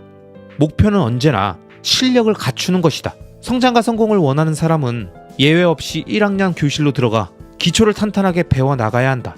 먼저 1만 달러를 저축하고 투자하는 법을 배운 후에야 10만 달러를 모으고 투자하는 법을 터득할 수 있다. 사칙 현상을 모르는 학생이 미적분을 풀 수 없는 이치와 같다. 우리는 이 사실을 너무 잘 알고 있다. 다만 모르는 척 외면할 뿐이다. 더 나은 상황은 주어지지 않는다. 그러니 기다려서는 안 된다. 바로 지금의 상황이 우리에게 주어진 최선의 상황임을 명확하게 인식하면 포기의 유혹에서 벗어날 힘을 얻는다. 셋째, 나 자신에 대한 믿음이 없었다. 스스로 능력이 부족하다고 생각했다. 내가 하고 있는 일에 내 자신이 적합하지 않다고 여겼다. 물론 이 모든 것 또한 핑계와 변명의 다름 아니었다. 어떤 일을 시작할 때는 결과를 예단해서는 안 된다. 명쾌한 결과를 가져다주는 일은 세상에 거의 존재하지 않는다. 좋은 결과를 기대하려면 그 일에 집중하는 법을 먼저 배워야 한다. 무엇이 먼저인지 우선순위를 정하는 연습을 충분히 하면 인생은 달라진다. 결과 또한 언제든 달라진다. 결과는 고정적이지 않다. 언제 어떻게 어떤 태도로 접근하느냐에 따라 다양한 모습으로 바뀐다. 연금술사들은 말한다. 어떤 일을 할 때 그게 너무 가볍게 느껴지면 당신은 이미 그 일을 해낼 충분한 능력을 갖췄다는 뜻이다. 즉, 그 일은 언제든 성공적으로 할 수 있다는 의미다. 이처럼 언제든 성공할 수 있는 일의 목록을 만들어봐라. 더 큰 도전을 향한 자신감이 생겨날 것이다. 자신감이 있으면 무너지지 않는다. 최악의 순간을 기록으로 남겨 다시 일어설 수 있는 힘을 회복하는 것도 중요하고, 성공의 경험을 기록으로 남겨 더 큰 도전에 나설 수 있는 힘을 얻는 것도 중요하다. 복잡한 머리를 비우는 가장 좋은 방법은 머릿속에 꽉 들어찬 모든 것을 종이 위에 차근차근 떨어뜨리는 것이다. 넷째, 나는 항상 뭔가를 걱정했다. 걱정은 뭔가 자신이 원치 않는 특정한 모습으로 다가오는 걸 상상하는 것이다. 일어날 수 있는 모든 부정적인 현상에 대한 짐작이다. 나는 내가 원치 않는 뭔가에 지나치게 자주 집중했다. 원하지 않는 뭔가에 지나치게 집착할 게 아니라 원하는 것에 집중해야 함을 깨닫기까지는 오랜 시간이 걸렸다. 원하지 않는 뭔가에 매달리면 매달릴수록 두려움이 커지고, 원하지 않는 뭔가가 실제로 그 모습을 드러내기도 한다. 세계적인 동기부여 전문가 나폴레온 힐은 이렇게 말했다. 인내심을 얻을 수 있는 가장 간단한 방법이 있다. 목표를 정확히 설정하고 자신감을 키우고 명백한 계획을 수립하는 것이다. 그러면 자연스럽게 인내심이 강화된다. 어느 순간 우리는 목표를 완전히 잊어버린다. 성공 일기의 작성도 까맣게 잊는다. 명백한 계획을 세워본 것이 언제인지 기억조차 나지 않게 된다. 모든 것이 방향을 잃고 표류하기 시작하는 순간 버틸 힘이 조금씩 우리 내면에서 빠져나간다. 그러면서 조금씩 좌절해 간다. 좌절에 빠진 사람들은 원하지 않은 것을 바라본다. 잘할 수도 없고 적성에도 맞지 않는 일을 궁리하기 시작한다. 실패는 이렇게 우리를 찾아온다. 연금술사들은 말한다. 인내란 원하지 않는 것, 하기 싫은 것을 억지로 견디는 게 아니다. 그걸 오랜 시간 동안 억지로 견딜 수 있는 사람은 없다. 인내란 원하는 것, 하고 싶은 열망이 올바른 기회를 얻을 때까지 기다리는 것이다. 강력한 인내심을 구성하는 또 다른 중요한 요소는 같은 뜻을 가진 사람들과의 협력과 연대다. 거친 파도를 꿋꿋이 견뎌내는 바위처럼 강한 책임감을 지닌 사람들과 함께하는 것이 중요하다. 나는 이러한 사람들을 독수리라고 칭한다. 그들에게는 포기라는 선택지가 존재하지 않는다. 독수리들은 누군가 그들이 현재 걷고 있는 길보다 훨씬 쉽고 빠르고 편한 길이 있다고 속삭여도 전혀 귀를 기울이지 않는다. 그들은 한눈을 파는 일이 없다. 그들이 옆을 돌아보는 유일한 경우는 서로를 격려할 때뿐이다. 인간의 후회는 늘 이렇다. 하루만 더 버텼으면 그 일을 해낼 수도 있었어. 하지만 포기하는 사람은 절대 하루만 더 버틸 재간이 없다. 하루를 더 버틸 능력이 없어 포기하는 것이기 때문이다. 하루를 더 버틸 수 있는 사람은 지금껏 매일을 버텨온 사람이다. 원하지 않는 것을, 뜻하지 않은 상황을, 하기 싫은 것을 어떻게 매일 버틸 수 있겠는가? 원하지 않는 것을 견뎌야 한다는 느낌이 들 때는 빠르게 목표, 계획, 성공 일기 등을 다시 꼼꼼하게 챙겨봐야 한다. 뭔가 잘못되고 있다는 신호고 뭔가 개선이 필요하다는 피드백이기 때문이다. 나는 목표를 달성하려면 무조건 불평불만을 감수해야 한다고 생각했다. 온갖 비난을 견뎌야 한다고 생각했다. 질끈 눈을 감고 입술을 깨물며 그 모든 것들을 견뎌야 마땅하다고 생각했다. 틀렸다. 완전한 착각이었다. 멘탈의 연금술사들을 만나면서 진정한 인내심에 눈을 뜰 수 있었다. 인내심이란 부정적인 것들의 공격을 견디는 게 아니었다. 긍정적인 것들의 기회를 얻을 때까지 기다려주는 것이었다. 포기의 유혹을 견디는 법을 알게 된 후 비로소 나는 왜 원하는 것을 해야 하는지 알게 되었다. 왜 지금 이 순간을 살아야 하는지를 알게 되었다. 마침내 나는 동일한 시간, 동일한 공간 속에서 완전히 다른, 완전히 새로운 삶을 향한 첫걸음을 떼는 데 성공했다. 여러분, 영상 초반 제가 설명드렸던 자산 자체의 변동성 때문이든 이 책에서 언급한 내면의 멘탈 관리, 마인드셋의 부족이든 우리들의 장기 투자 여정이 힘들고 흔들리면서 포기하고 싶어지신다면 그때마다 이 책의 문구들을 꼭 기억해 보시기 바랍니다. 특히 이 문장, 인내심이란 부정적인 것들의 공격을 견디는 게 아니었다. 긍정적인 것들이 기회를 얻을 때까지 기다려주는 것이었다. 이 문장이 매우 중요합니다. 저 역시 한때는 장기 투자를 방해하는 모든 것들을 어떻게 하면 제거하고 견딜 수 있을지 그런 부정적인 것들의 방어에 집중하며 이게 장기 투자의 중요한 부분이라고 생각했었지만 시간이 지나고 어느 정도 자산 자체에 대한 믿음과 가치에 대한 확고한 신념이 생기다 보니까 그런 부정적인 요소들에 대한 방어보단 그 자산 자체가 갖고 있는 장점이 이 세상에 부각되며 빛을 발하게 되는 그 순간이 결국 온다는 걸 알기 때문에 그 미래의 순간까지 기분 좋게 차분한 마음으로 기다리게 되더라고요. 보도 셰퍼가 말한 긍정적인 것들이 기회를 얻을 때까지 기다려준다라는 이 상태가 진정한 장기투자 수도승의 득도의 상태가 아닐까요? 여러분이 잘 아시는 것처럼 저는 비트코인, 테슬라, 서울부동산에 투자하고 있는 BTS 투자자이며 동시에 이 자산들의 장기적 우상향 구조를 이용해서 사팔사팔하지 않고 최대한 길게 오랫동안 매집하며 큰 규모의 자산을 만들어야 한다고 강조하는 장기 투자자입니다. 하지만 제가 이런 얘기를 하면 꼭 이런 비난을 하시는 분들이 계십니다. 아이고, 아주 워렌 버핏 나셨어. 그렇게 잘난 놈이 유튜브 영상이나 만들고 있냐? 입으론 누가 이딴 소리 못하냐? 꼭 상승장 때 나타나서 이딴 소리 한다니까? 이놈이 고점 알려주는 인간 지표네. 오늘 쇼패팅 바로 들어간다잉? 꼭 이런 식으로 말씀하시는 분들이 계시는데요. 뭐 그분들이 봤을 땐 제가 믿음이 안 가니까 그러실 수도 있겠는데요. 참고로 제가 갑자기 상승장 때 나타나서 장기 투자를 외치는 건 아니고요. 작년 하락장 내내 동일한 이야기를 하고 있었다는 점을 팩트체크로 살짝 말씀드리면서 제가 좋아하는 월가의 레전드 투자자이자 개인 투자자들을 진심으로 아끼고 현실적으로 도움되는 이야기를 많이 남겨준 피터 린치의 장기 투자에 대한 생각을 통해 월가의 레전드 투자자는 장기 투자에 대해서 뭐라고 이야기했는지 피터 린치의 워딩 그대로 정확히 말씀드려 보겠습니다. 자, 오늘 설명드릴 내용은 피터 린치가 마지막으로 집필했던 세 번째 책인 피터 린치의 투자 이야기에 나온 내용입니다. 과연 피터 린치는 이 책에서 장기 투자에 대해서 어떻게 언급했을까요? 결론적으로 말하면 그는 무조건 장기 투자를 해야 한다고 말합니다. 그럼 왜 그렇게 말했는지 한번 그의 의견을 들어보겠습니다. 1년, 2년 또는 5년 안에 자금을 회수할 필요가 있는 사람은 투자를 해서는 안 된다. 주식 가격이 내년에 어떻게 될지를 말해줄 수 있는 사람은 없다. 주식시장이 조정을 받으면서 손실이 날 때 투자금을 회수해야 하는 사람은 손해를 보고 시장을 떠나게 될지 모른다. 20년이나 그 이상이 적절한 투자의 기간이다. 20년 정도면 역사적으로 볼 때 가장 심각했던 조정을 겪고도 수익을 낼 수 있는 기간이다. 그리고 수익이 충분히 쌓일 수 있는 기간이다. 전체 수익을 보면 주식은 1년에 11%의 수익률을 기록해왔다. 아무도 미래를 예측할 수 없다. 그러나 연 11%의 수익률로 20년이 지나면 $1만 달러는 8623달러로 증가하게 된다. 11%의 수익률을 얻기 위해서는 주식시장이 좋든 나쁘든 주식에 대한 충성을 맹세해야 한다. 당신의 돈과 주식이 결혼한 것과 마찬가지다. 어떤 회사의 주식이 좋은지 분석하는 업무에는 탁월한 능력이 빛을 발휘한다.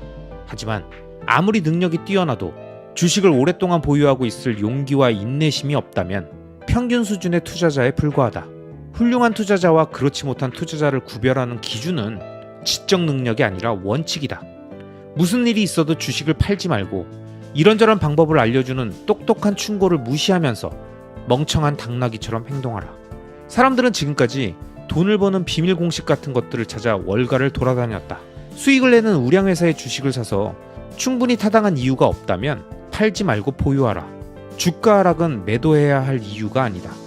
거울 앞에 서서 여러분의 주식에 끝까지 충실하겠다고 맹세하기는 쉽다. 어느 강연장에 가서 스스로 장기 투자자라고 생각하는 사람만 손을 들어보라고 하면 모든 사람이 손을 든다. 요즘에는 오히려 장기 투자자가 아니라고 말하는 사람을 찾아보기 어렵다. 하지만 진짜 장기 투자자는 주식 가격이 크게 떨어질 때 알 수 있다. 어느 누구도 하락장이 언제 올지 정확히 예측할 수 없다. 그러나 하락장세가 시작되면 10개 종목 가운데 9개 종목의 주가가 거의 동시에 떨어지고 많은 투자자들이 손해를 볼까 두려워하게 된다. 투자자는 뉴스 진행자가 재앙이나 재난이라는 용어를 사용해가면서 시장 상황을 설명하는 말을 듣게 된다. 주식 가격이 0으로 하락해 투자금을 모두 날릴지 모른다고 걱정한다. 투자자는 남은 돈이나마 건지기 위해 손해를 감수하고 낮은 가격에 주식을 팔아치운다. 그러면서 모든 것을 잃는 것보단 조금이라도 손해를 줄이는 것이 좋다고 스스로 위안한다. 스스로 장기 투자자라고 주장하지만 이 시점에서 모두 단기 투자자로 돌변한다. 감정이 이성을 지배하면서 우량회사의 주주가 되겠다는 처음 결심을 잊게 된다. 투자자는 주가가 하락하면서 겁에 질려 주가가 회복되기를 기다리지 못하고 낮은 가격이라도 팔아치운다. 아무도 주식을 팔라고 압력을 행사하지 않았지만 투자자는 스스로 손해를 자처한다.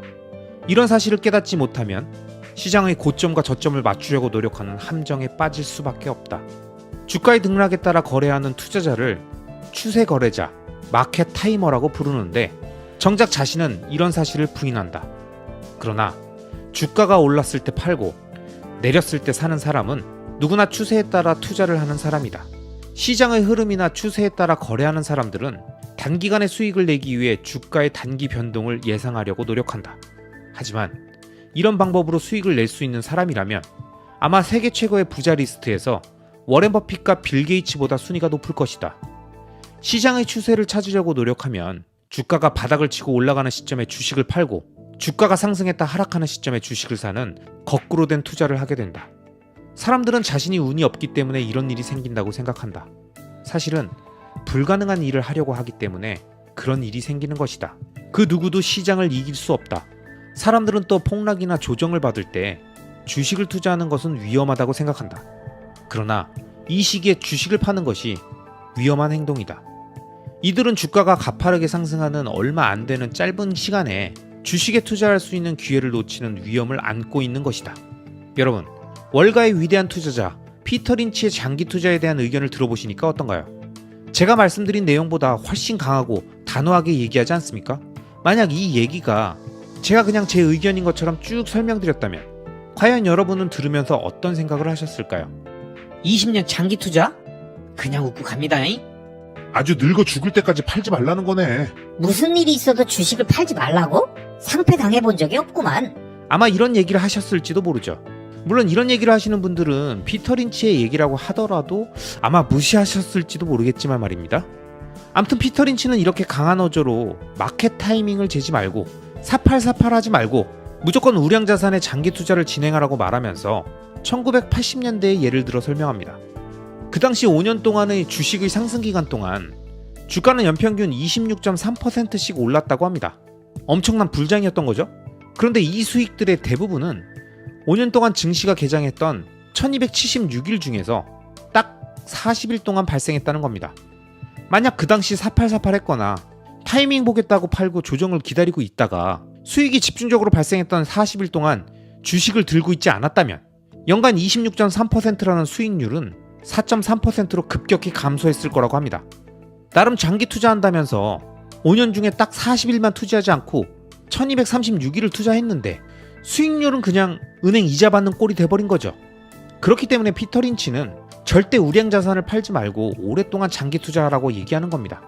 월가의 위대한 투자자인 피터 린치가 이렇게 친절하게 자기한테 돈 되는 것 하나 없이 아주 솔직하게 아무리 말해줘도 익절은 언제나 옳고 고점에 팔고 저점에 사면 되고 많이 오른 종목 팔고 덜 오른 종목 사면 된다면서 계속 마켓 타이머 같은 행동만 하고 있다면 그건 본인이 월가의 레전드로 기록된 피터 린치보다 훨씬 더 투자를 잘한다는 확신이 있는 거겠죠?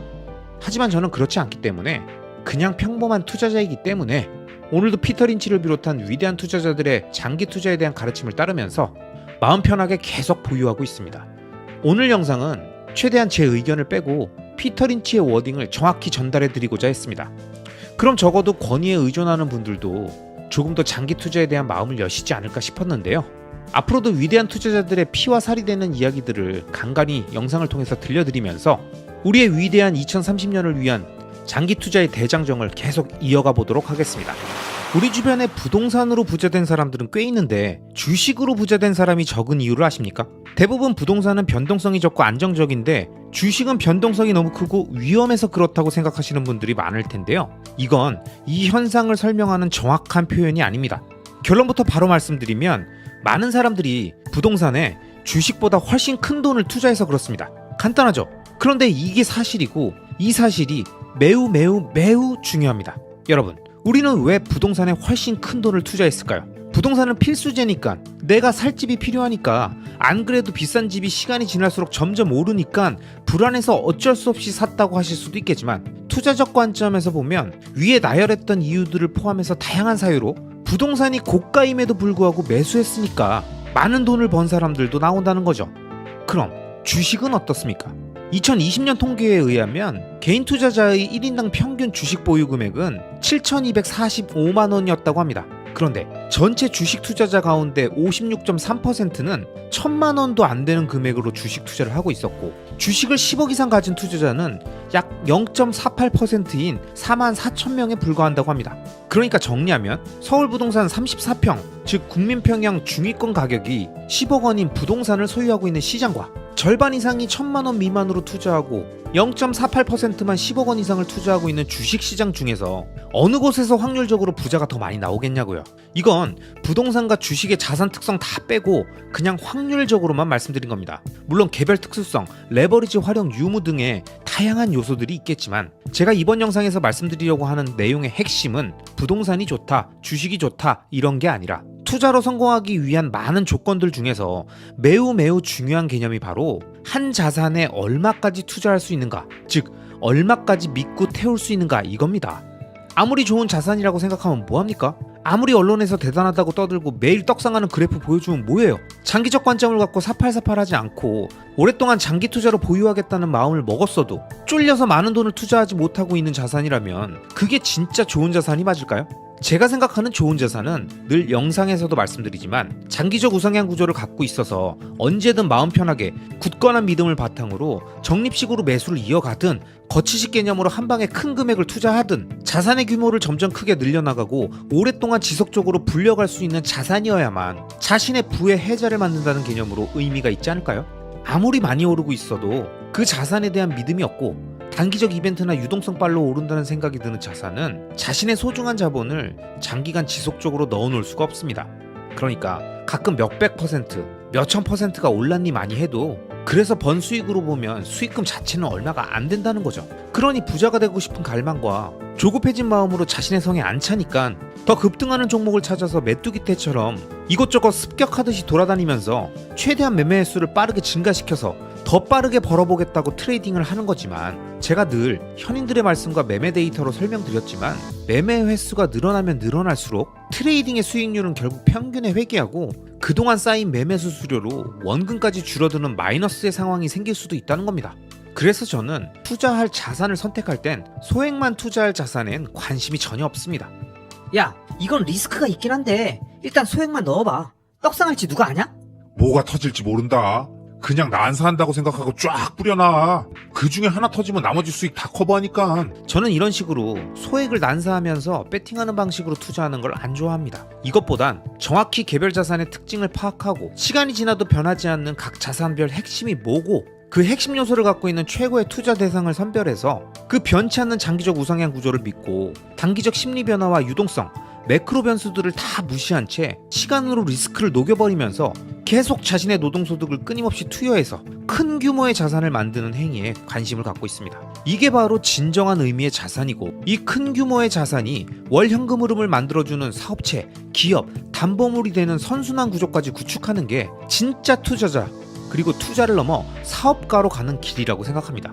그래서 저는 투자를 사업가 마인드로 먼 미래에 큰 규모의 사업체를 구축한다는 생각으로 접근하자고 계속 강조해드리는 겁니다.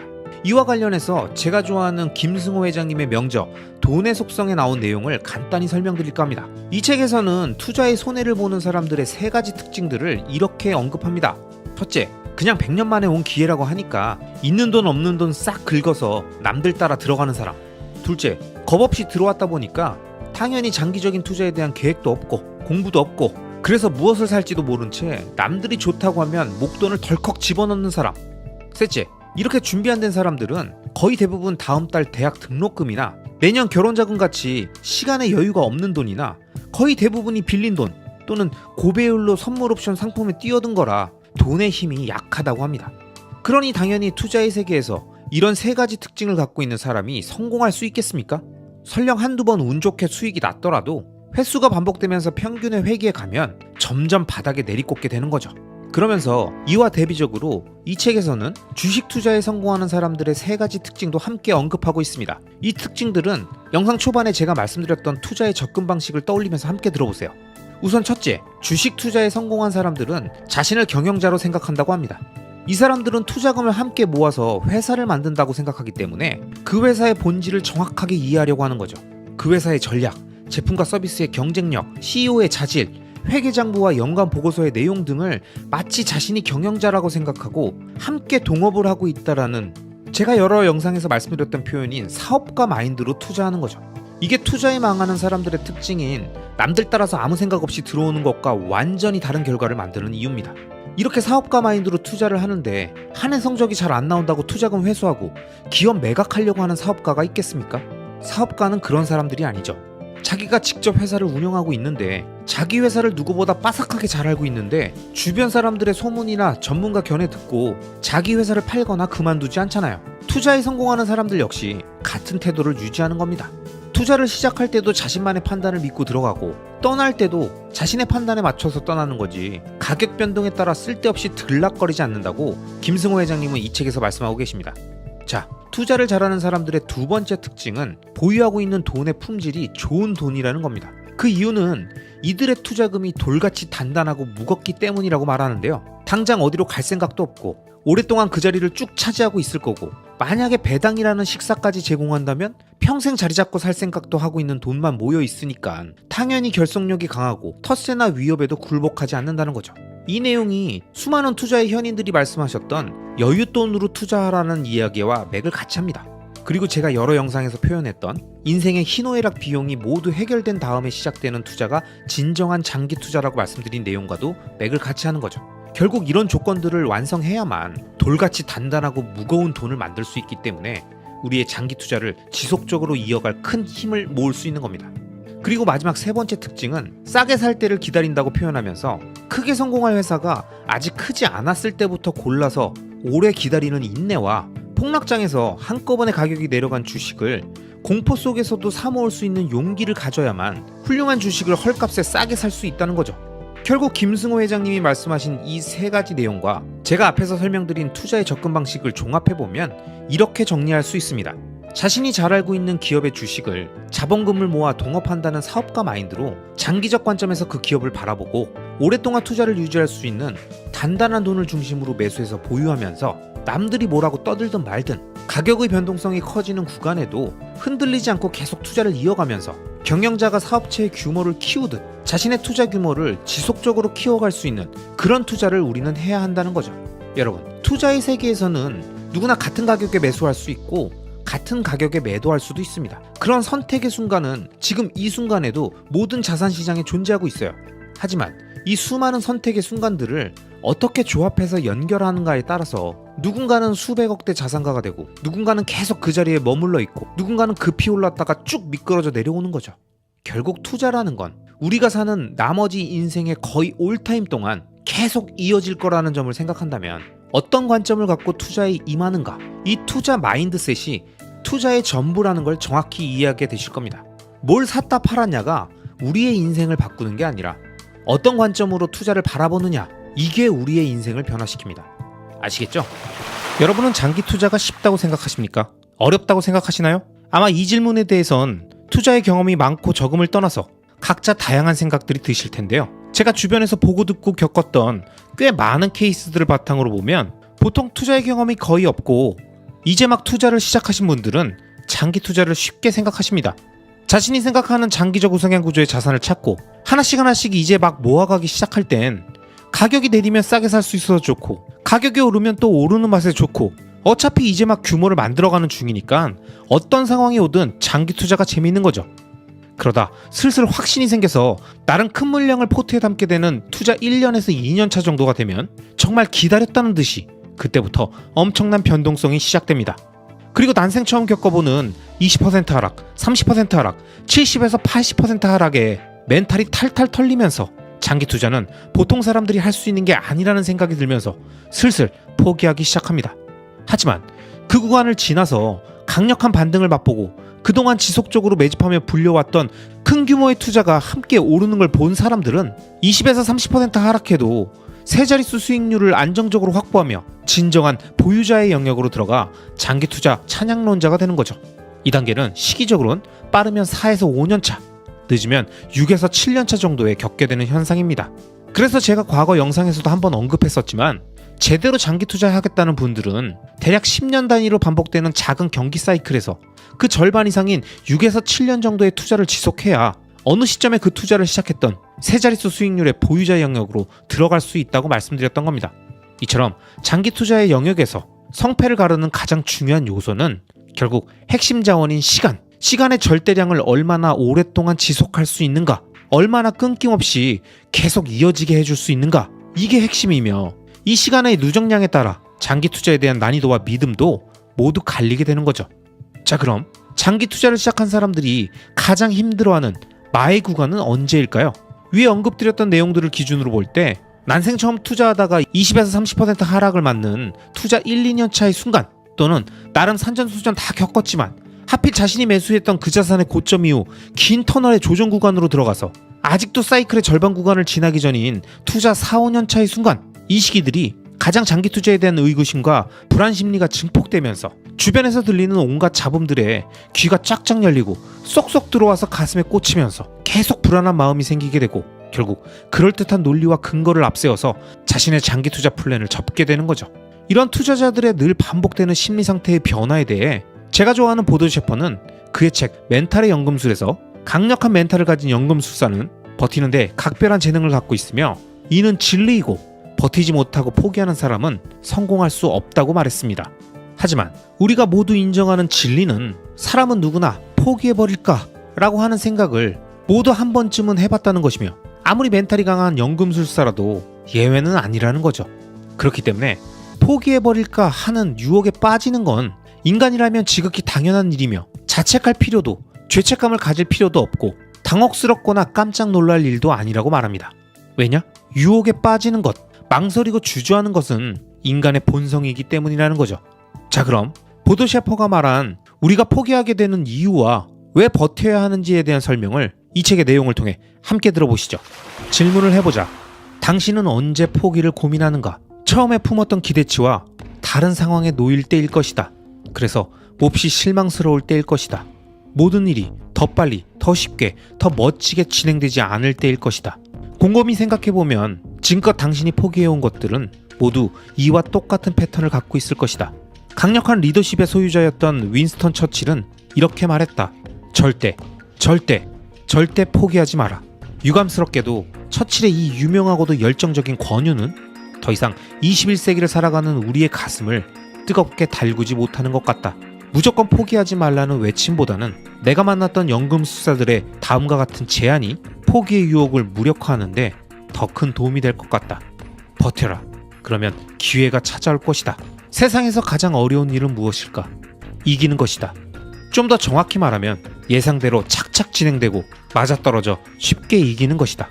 이 세상에 이보다 더 어려운 일이 있을까? 그래서 우리는 대부분 중도에 포기하고 주저앉는다. 분명 버티기는 포기보다 어렵다. 하지만 쉽게 이기는 것보다는 쉽다. 나아가 쉽고 빠르게 이긴 사람보다 버티면서 기회를 얻어 이긴 사람이 세상에 몇만 배는 더 많다. 연금술사들은 말한다. 버티는데 성공하는 것, 이것이 성공의 정의이고 진정한 승리다. 나는 지금의 당신이 어떤 상황에 처해 있는지 알지 못한다. 어쩌면 당신은 포기하기 직전의 마지막으로 이 내용을 듣고 있을 수도 있다. 진심을 다해 당부한다. 버텨라. 포기하고 무대 뒤로 사라지면 다시는 무대에 설 기회를 얻을 수 없다. 이기려고 애쓰지 마라. 버티는 데 집중하라. 버티면 힘이 붙는다. 힘이 붙으면 이긴다. 여기서 포기할 것인가를 대신해서 여기서 어떻게 버틸 것인가를 생각해라. 그것이 현명한 사람의 선택이다. 포기를 고민하는 것은 당신에게 상처를 주고 버티기를 궁리하는 것은 당신에게 답을 주기 때문이다. 여러분, 혹시 이 영상을 보시는 분들 중에서도 장기 투자의 믿음이 심하게 흔들리면서 포기하고 싶다는 생각을 하고 계시는 분들이 아마 계실 겁니다. 장기 투자는 무식하고 어리석고 투자를 빙자한 정신승리고 뭔가 스마트하지도 않고 세련되지도 않고 트렌디하지도 않고 현실적이지도 않은 그런 투자 방식이라고 생각되면서 지금이라도 멈추고 당장 시세 추종 매매를 하면서 줄 때 먹고 적당히 수익 나면 익절해서 챙겨놓고 또 다른 종목 찾아보면서 꾸준히 매매하는 게 맞다고 생각하게 될 겁니다. 그러면서 자신이 처음 가슴 떨리면서 장기 투자를 결심했던 그 대상을 리스크를 시간에 녹여 수익으로 치환하겠다라는 그 굳은 의지와 다짐을 경제적 자립을 통해 시공간의 자유를 얻기 위해 최소 10년을 바라보고 본업에 집중하며 열심히 일하고 그 소득을 장기적 우상향 구조의 자산과 행위에 오랫동안 집중하겠다고 했던 그 의지를 조용히 내려놓고 마는 거죠. 제가 대학을 다니던 시절 인생을 건 장기 목표를 세우고 도전하고 있던 걸 알고 있던 저의 둘도 없는 친구이자 동기가 생각보다 높았던 현실의 벽에 가로막혀서 낙담하고 있는 저에게 어느 저녁 학교 앞 포차에서 술을 사주면서 이런 말을 해줬습니다. 야, 결과는 좋지 않았지만 그래도 멋진 도전이었고 끝까지 최선을 다한 모습이 멋있었고 나름 이걸 통해 얻은 게 있잖아. 그럼 이걸로 충분히 가치 있었던 거야. 야, 나중에 이딴 얘기 하지 말자. 포기하고 위안하는 말 하지 말고 지금 이 순간 끝까지 최선을 다해서 그냥 그 목표를 성공으로 끝내자고. 그날 전 이 친구의 이 말을 듣고 꽤 큰 충격을 받았고 그 이후 다시 힘을 내서 도전을 이어가면서 결국 인생의 중요한 관문을 통과했었습니다. 그리고 그 친구의 조언과 성공의 경험이 제가 그 이후 인생을 살아가는데 엄청난 자산이 되었다고 생각합니다. 근데 참 사람들은 비슷한가 봅니다. 보도 셰퍼의 멘탈의 연금술에도 이와 비슷한 문장들이 나와 있어 구독자 여러분들께 꼭 전달해드리고 싶습니다. 함께 들어보시죠. 늘 작심삼일에 그치는 포기를 밥 먹듯이 하는 사람의 주요 특징 중 하나는 이제 난 포기할 거야 라고 절대 말하지 않는다는 것이다. 그들은 포기라는 단어보다 훨씬 그럴듯하게 들리는 다양한 표현을 찾아내 사용한다. 이솝우화에 등장하는 포도 따기 시도를 포기한 여우가 포도가 아직 덜 익어 맛이 없을 거야. 라고 합리화하듯이 말이다. 포기라는 단어를 포장하고 싶어하는 것도 어렵지 않게 납득이 가는 일이긴 하다. 포기를 고민하는 사람들은 대부분 감정의 골짜기에 깊이 빠져 있다. 따라서 자신의 기대치에 부합하지 않는 자신을 고생스럽게 만드는 상황에 머무르지 않으려고 하는 태도는 그들에게 논리적이고 합당하다. 그들은 이미 자신을 좀 더 행복하게 만들어주는 것처럼 보이는, 자신에게 더 많은 전망을 제공해주는 것처럼 보이는 또 다른 행동에 마음을 뺏긴 상태다. 즉, 포기를 고민하고 있었다는 것은 이미 포기를 했다는 뜻이다. 포기라는 단어를 우리 삶에서 완전히 추방하는 것은 불가능하다. 인간은 끊임없이 선택과 포기의 기로에 놓여있기 때문이다. 단, 포기와 관련해 우리 삶에서 완전히 없앨 수 있는 것이 있다. 바로 변명이다. 열심히 했으니까 됐어. 결과보다 과정이 중요하지. 도전해본 것만으로도 충분히 가치가 있어. 이 정도란 게 어디야? 다음엔 좀 더 잘해보자. 이 모두가 그럴듯하고 위안을 주는 말이다. 하지만 냉정하게 말하면 이는 모두 변명과 자기 합리화일 뿐이다. 내가 만난 연금술사들은 이렇게 말했다. 그래, 인정한다. 내가 더 버티지 못하고 깨끗이 포기했다는 것을. 포기했다는 사실을 정면으로 바라보게 하는 이 한마디가 현실의 나를 차갑게 일깨워준다. 포기는 언제든 일어나는 일이다. 하지만 포기할 때마다 그것을 감쌀 미사여구가 많아질수록 우리는 점점 더 포기에 익숙해지고 포기가 쳐놓은 그물에 갇혀 있음에도 압박과 억압을 느끼지 못하게 된다. 포기를 아무렇지도 않게 받아들이는 삶에 어떤 발전이 있겠는가? 포기를 냉정하고 철저하게 받아들이되 결코 미화하지 마라. 포기를 포기라는 정확한 명칭으로 불러야 한다. 포기의 변명을 다른 순간 우리는 현실을 왜곡되게 인지한다. 연금술사들의 말을 좀 더 들어보자. 포기를 냉정하게 받아들인 사람의 다음 행동은 반성이다. 끝까지 가지 못한 이유들을 이성적으로 분석하고 이 또한 차가운 머리로 받아들인다. 반면 포기를 미워하는 사람의 다음 행동은 실망이다. 성공에 가장 위험한 요소가 있다면 실망이다. 실망은 이성적 판단을 차단시켜 우리를 부정적인 감정에 휩싸이게 한다. 실망이라는 안경을 통해 바라보는 대상과 현실이 진실이라고 믿는 사람의 성공 확률은 제로다. 미화, 변명, 핑계, 위로는 마약과 같다. 마약에 취한 사람이 세상을 직시할 리 없다. 그저 취했다가 깨어나는 것이 두려워 다시 찾는 마약의 의지에 할 수 있는 일이 무엇이겠는가? 마약을 끊지 않은 채 성공을 위해 열심히 하겠다는 태도가 어떤 설득력을 가지겠는가? 담배를 피우면서 마라톤 완주를 하겠다는 게 우리 삶의 참된 목적이 될 수 있겠는가? 정말 열심히 했다면, 최선의 노력을 다했다면, 지금 여기까지 과정을 잘 끌고 왔다면 포기하지 말고 버텨라. 일단 끝을 맛보면 정말 삶이 달라진다. 끝에 도착하면 전혀 상상도 못한 것들이 우리를 기다린다. 연금술사들은 말한다. 특히 부정적 감정에 휩싸여 있을 때는 절대 포기해서는 안 된다. 감정의 골짜기에 빠져 있을 때 어떤 행동을 중단하면 앞으로 살아가면서 그 생각에서 헤어나올 수가 없다. 마음 깊숙이 도사리고 있던 아쉬움과 회한이 고개를 쳐든다. 만일 내가 계속했었더라면 어떻게 되었을까? 내가 내 자신에게 너무 쉽게 진 건 아닐까? 삶에서 중단해도 되는 유일한 경우는 정상에 올랐을 때다. 언제나 진리는 간단하다. 포기를 한 것에는 어떤 미련도 갖지 마라. 깨끗하게 단념하라. 더 많이 행동하고 더 열심히 일해라. 그리고 정상에 올라선 뒤에 비로소 결정을 내려라.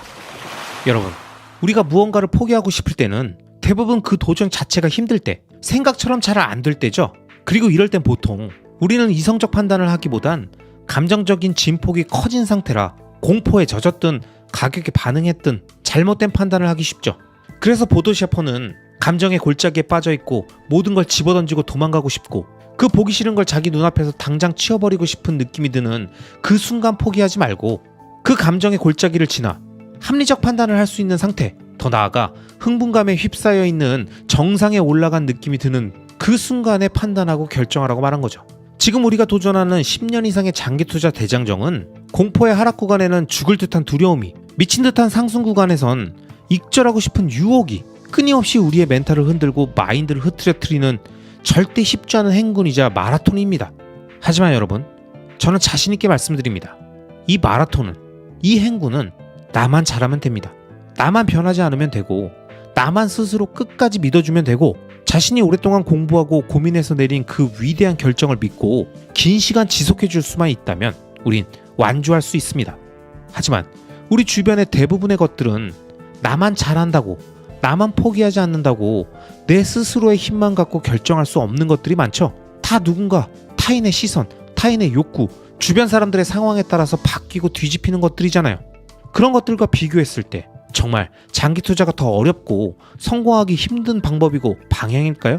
저는 내 스스로 자신의 운명을 결정지을 수 있고 온전히 그 결과를 만들 수 있는 장기 투자의 길을 가며 모든 리스크를 시간에 녹이고자 합니다. 왜냐? 삶이라는 끝없이 이어지는 고통의 바다 속에서 이게 가장 쉽고 믿을 수 있는 확실한 방향이라고 믿고 있으니까요.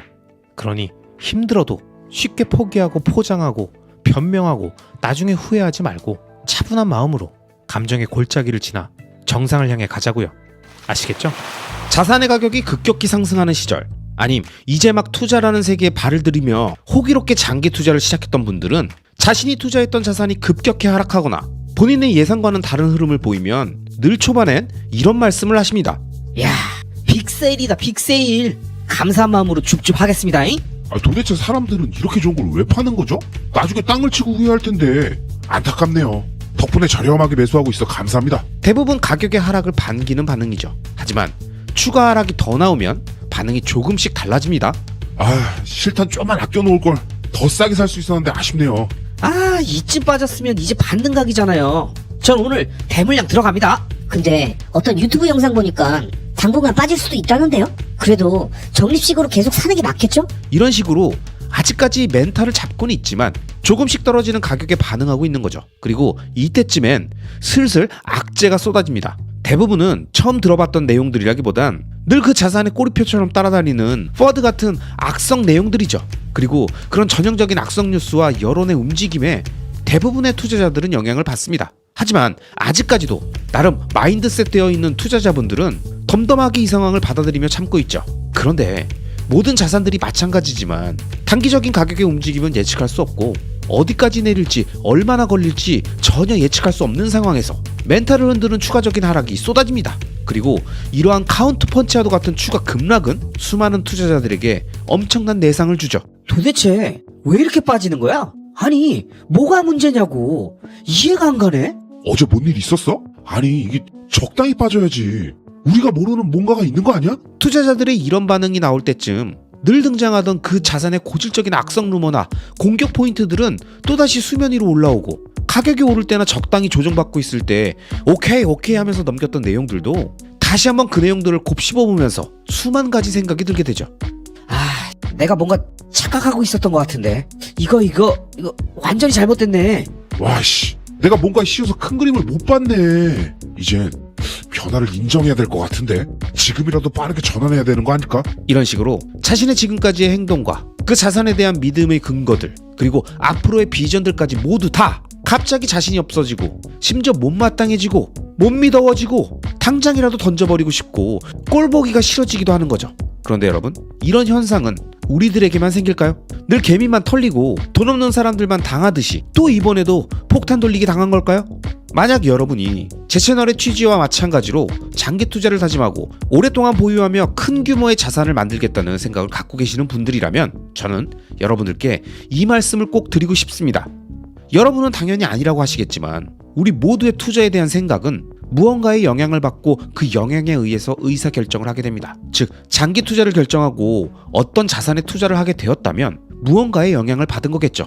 그게 제 채널일 수도 있고 누군가의 리포트나 분석 자료, 강의, 뉴스 등 다양한 정보들의 혼합체겠죠. 즉, 무언가 투자를 결정하게 될 때 우리가 정보의 영향을 받았던 것처럼 우리의 장기 투자가 흔들리는 그 순간에도 가격만이 아닌 가격에 반응한 누군가의 내용, 누군가의 기사, 누군가의 영상 등 수많은 신호들에 노출되며 스스로의 장기 투자 다짐이 흔들리고 깨지게 된다는 겁니다. 이에 대해 제가 좋아하는 모건하우저의 돈의 심리학에서는 너와 나는 다른 게임을 하고 있다라는 내용의 챕터가 나옵니다. 이 챕터의 핵심 내용은 투자자들이 자신도 모르게 나와 다른 게임을 하고 있는 투자자로부터 신호를 읽는다는 거죠. 즉, 장기 투자를 다짐해놓고 단기 투자자의 뷰를 듣고 있다던가 단타치겠다던 사람이 30년 장기 투자자의 말을 듣는 건 자신의 투자 관점과 철학에 맞춰 움직이는 게임이 아닌 전혀 다른 게임을 하고 있는 사람들의 의견을 들으면서 엉뚱한 행동을 하게 된다는 걸 말합니다. 그러면서 이 책에서는 이렇게 이야기하죠. 세계에는 나쁜 개념이 하나 있다. 악의는 없어 보이지만 이로 헤아릴 수 없을 만큼 막대한 손해를 끼치고 있는 개념이다. 바로 자산에는 단일한 합리적인 가격이 있다라는 생각이다. 정작 투자자들은 서로 다른 목표와 시간 계획을 갖고 있는데도 말이다. 스스로에게 물어봐라. 오늘 구글의 주가는 얼마여야 하는가? 그 답은 당신이 누구냐에 따라 달라진다. 30년을 내다보고 있는가? 그렇다면 향후 30년간 구글의 예상 현금 흐름을 할인율로 할인하는 냉철한 분석이 들어가야 좋은 가격이라고 할 것이다. 10년 내에 현금화할 계획인가? 그렇다면 향후 10년간 기술업계의 잠재력과 구글의 경영진이 비전을 실천할 수 있을지에 대한 분석을 통해서 가격을 산출할 수 있을 것이다. 1년 내에 팔 생각인가? 그렇다면 구글의 현재 제품 판매 사이클과 약세장이 오지 않을지를 눈여겨봐라. 데이트레이더인가? 그렇다면 좋은 가격이 무슨 상관인가? 지금부터 점심시간 사이에 몇 달러를 쥐어짜내는 것은 어느 가격대에서든 벌어질 수 있다. 투자자들이 서로 다른 목표와 시간 계획을 갖고 있다면 누군가에게는 말도 안 돼 보이는 가격이 다른 사람에게는 합리적일 수 있다. 서로 눈여겨보는 요소가 다르기 때문이다. 여러분, 이 책의 내용처럼 우리는 잘 알고 있습니다. 내가 장기 투자를 한다고 해서 다른 사람들도 그 자산을 무조건 장기적으로 보며 보유하진 않을 거고, 누군가는 그 자산의 변동성을 이용해서 하루에도 수십 번 매매를 통해서 돈을 벌려고 할 거고, 또 다른 누군가는 단기적으로 투자할 돈이 생겼는데 뭐가 괜찮을까 하다가 사람들이 좋다고 하니까 투자했고, 적당히 오르면 팔 생각인 사람들도 있겠죠. 아예 그 자산이 거품이고 망할 거라고 보는 사람이라면 과감하게 쇼패팅을 하는 사람도 있을 거고요. 이처럼 이 세상에 존재하는 수없이 다양한 유형의 사람들은 각자 자신의 성향과 시간 선호와 자산에 대한 가치 판단을 기준으로 각자 서로 다른 게임을 하고 있는 겁니다. 같은 자산에 투자한다고 해서 같은 게임을 하고 있는 게 전혀 아니라는 겁니다. 자, 그럼 이건 뭘 의미하겠습니까? 아무리 그럴싸한 이야기더라도 나와 다른 게임을 하고 있는 사람이 그 사람의 플레이 관점에서 하는 얘기를, 그 신호들을 듣고 그걸 자신의 게임에 적용시키면 자신의 플레이가 되겠습니까? 아니겠죠. 당연한 거죠. 50m 단거리 달리기 선수가 마라톤 선수처럼 긴 호흡으로 게임을 생각하고 움직이면 될까요? 마라톤 선수가 50m 달리기 선수의 초반 스퍼트를 연습하고 있으면 되겠습니까? 엄연히 각자의 영역과 스타일이 다른 완전히 다른 게임이라는 걸 우리가 당연히 알듯이, 투자라는 게임 안에서도 단타나 스윙 트레이딩, 유동성을 따라 움직이는 모멘텀 투자자와 10년 이상의 장기적 관점을 갖고 그 자산의 미래 비전을 바라보는 장기 투자자는 완전히 다른 종목인데, 장기 투자자가 자신의 자산에 대한 평가와 가치 판단에 대한 신호들을 단기 투자자나 모멘텀 투자자의 관점이나 단기적 실적 추이에 민감한 기관 투자자들의 분석 보고서나 자료들 보면서 끊임없이 매매를 유도하는 업자들이나 관련 방송 보면서 그 사람들이 자신들의 게임에 관련된 신호들을 언급하며 이건 큰 변화고 난리가 났다고 떠드는 걸 자신의 장기 투자 영역으로 가지고 와서 대입하면서 상황이 바뀌었고 펀더멘탈이 달라질 수 있다고 말한다면, 이게 정말 우리들의 장기 투자에 도움이 되는 걸까요? 아무리 마라토너여도 50m 단거리 육상 선수의 초반 스퍼트를 무시하면 안 되고, 계주 선수들의 바톤 전달 스킬을 무시하면 안 되고, 허들을 뛰어넘는 노하우에 귀를 기울이면서 언제든 마라톤 중간에 상황이 바뀌면 적용시킬 생각을 해야 할까요? 아무리 상황이 바뀌고 변수가 있다고 하더라도 서로 다른 게임이 주는 적용의 한계라는 게 있지 않겠습니까? 받아들일 부분이 있고 참고할 부분이 있겠지만, 같은 종목이 아닌데, 같은 종류의 게임이 아닌데 어떻게 그 사람들의 얘기에서 자신의 게임이 영향을 받겠습니까? 이렇게 육상으로 예를 들면 우리가 당연히 이해가 되고 수긍되는 내용들도 투자의 영역으로 들어오면 모두가 같은 투자라는 생각으로 완전히 다른 게임을 하고 있는 사람들의 이야기들이, 특히 자신의 의도와는 다른 방향으로 움직이고 있는 하락장이 길어지는 구간에는 어김없이 자기의 귀에 와서 팍팍 꽂힌다는 겁니다. 이에 대해 돈의 심리학에서는 이런 구절이 나옵니다. 중요한 건 우리가 다른 게임을 하고 있다는 사실이다. 내가 이 사실을 이해하는 데는 꽤나 오랜 시간이 걸렸다. 여기서 알아야 할 건 다음과 같다.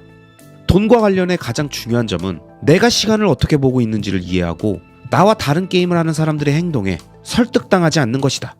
당신이 지금 어떤 게임을 하고 있는지 파악하는데 비상한 노력을 기울여라. 그렇게 하는 사람이 얼마나 적은지 알면 놀랄 정도다. 돈을 투자하는 모든 사람들을 가리켜 투자자라고 부른다. 마치 농구 선수들이 같은 규칙을 가지고 같은 게임을 하고 있는 것처럼 말이다. 하지만 이런 생각이 얼마나 잘못됐는지를 깨달으면 내가 어떤 게임을 하고 있는지를 파악하는 이 간단한 일이 대단히 중요하다는 것을 알 수 있다. 오래전에 나는 이렇게 쓴 적이 있다. 나는 세상이 진짜 경제성장을 이뤄낼 수 있다고 낙관하는 수동적 투자자다. 나는 향후 30년간 바로 이러한 성장이 내 투자에도 쌓여갈 거라고 확신한다. 이렇게 미션문을 써놓고 나면 관련 없는 모든 것, 이를테면 올해 시장 성적이 어땠는지, 내년에 경기 침체가 찾아올지 등은 내가 하는 게임에 속하지 않는다는 사실을 알게 된다. 따라서 그런 것에 관심을 기울이지 않게 되고 그에 설득당할 위험도 없게 된다. 여러분, 모건 아우절이 스스로의 투자를 정의하고 그 정의에 부합하지 않는 정보와 그런 말을 하는 사람들의 의견에 동요하지 않고 온전히 자신의 게임을 유지하며 그것에만 집중할 수 있었던 것처럼, 모든 투자자는 어떤 투자를 하든 그 게임의 종류와 상관없이 자신의 투자에 대한 철학을 정확히 정의할 수 있어야 합니다. 그래야 흔들림 없이 자신만의 게임을 끝까지 진행하고 그 과정에 수많은 잡음들을 멀리하며 성공 투자를 완성할 수 있는 거죠. 특히 저와 같은 장기 투자자라면 이런 마인드가 매우 중요합니다. 왜냐? 여러분, 생각해보세요. 우리가 보는 뉴스 기사가 장기적 관점으로 이야기하는 게 있나요? 증권 시황 방송에서 장기적 관점을 말합니까? 부동산 시장 전망이라고 하면서 10년 후, 20년 후 변화를 말합니까? 적당히 매크로 변수 얘기하고 단기 시황 얘기하고 대응 방안 말하죠. 그럼 여론이라는 사람들의 생각은 장기적으로 말하는 게 있습니까? 대부분 기사에서 나온 내용, 단기적인 가격 움직임에 대한 생각, 얼마 전 발표됐던 내용들의 짜집기, 그런 대부분 단기적 관점과 현재 일어나는 일들에 대한 뉴스를 언급하면서 펀더멘탈을 논하죠. 이처럼 우리를 둘러싼 거의 대부분의 정보들은 먼 미래의 관점에 대한 장기 투자적 요소보단 단기적 시점, 길어봐야 중기적 관점이고, 그런 이야기가 클릭이 많이 되고 사람들의 관심을 끌고 돈이 되니까 그런 정보만 넘쳐나는 게 현실인데, 그런 현실 속에 전혀 다른 플레이의 신호들을, 그것도 단기적 가격 흐름이 안 좋은 시기에 계속 노출시키면서 듣고 있다면 과연 제대로 된 조언과 제대로 된 장기 투자에 도움이 될까요? 저는 전혀 아니라고 생각합니다. 그래서 우리에게 중요한 건 우리들의 현실에 흩어져 있는 아주 희소한 장기 투자적 정보나 조각난 정보들을 연결해서 장기 투자 인사이트를 만드는 현인들의 생각과 아이디어를 접하면서 장기 투자의 철학을 배우고 그들의 사고법을 배우고 그들의 마인드를 익히면서 궁극적으로 자신만의 투자 철학을 완성하는 겁니다. 제가 늘 말씀드리는 이 문장, 리스크를 시간에 녹여 수익으로 치환한다. 장기적 우상향 구조의 자산을 찾고 오랫동안 그 방향성에 자신의 자본과 시간, 에너지를 투입하라. 이런 것처럼 스스로 생각하는 장기 투자에 대한 마인드셋을 단어로 정의해서 돈의 심리학의 저자인 모고나우절이 한 것처럼 절대 흔들리지 않는 장기 투자 마인드셋을 완성하는 겁니다. 여러분, 장기 투자는 믿음입니다. 마치 장기 투자는 장학생 선발 같은 거예요. 내가 장학재단 관리자고 가능성 높은 차세대 인재들을 선발해서 지원한다는 목적으로 어린 학생들의 가능성을 다방면으로 보고 선발했다면 매년 시험 성적이 오르니 내리니 상승 추세니 하락 추세니를 체크하는 게 아니라 그 학생이 자신의 최대치를 향해 가며 자신이 그리고 말하는 큰 꿈을 조금씩 이루고 있는지를 봐야죠. 자신이 이루겠다던 목표, 태생적으로 갖고 있는 장점, 포텐이 온전히 다 발현되고 있는지를 체크하며 그게 완성되는 그 미래의 시점까지 오랫동안 지원금을 끊지 않고 기다려줘야 되는 거 아닐까요? 적어도 장기 투자자로서 10년 이상의 미래를 그리는 투자자라면요. 그리고 저는 이 채널을 통해 최대한 많은 분들과 2030년의 위대한 순간을 함께 맞이하고 싶습니다. 그러기 위해 계속 같은 게임을 하고 있는 투자 동료들에게 우리의 게임에 도움이 되는 말들을 끝없이 반복하고 또 반복하고 지속적으로 동일한 메시지를 드리는 겁니다. 제가 돈의 심리학, 이 책에서 가장 좋아하는 이 문장, 닥치고 기다려라. 시간의 힘이, 복리의 힘이 너희를 부유케 할 것이다. 이 말씀을 드리는 겁니다. 아시겠죠? 그럼 오늘도 끝까지 시청해주신 모든 구독자님들을 리스펙합니다.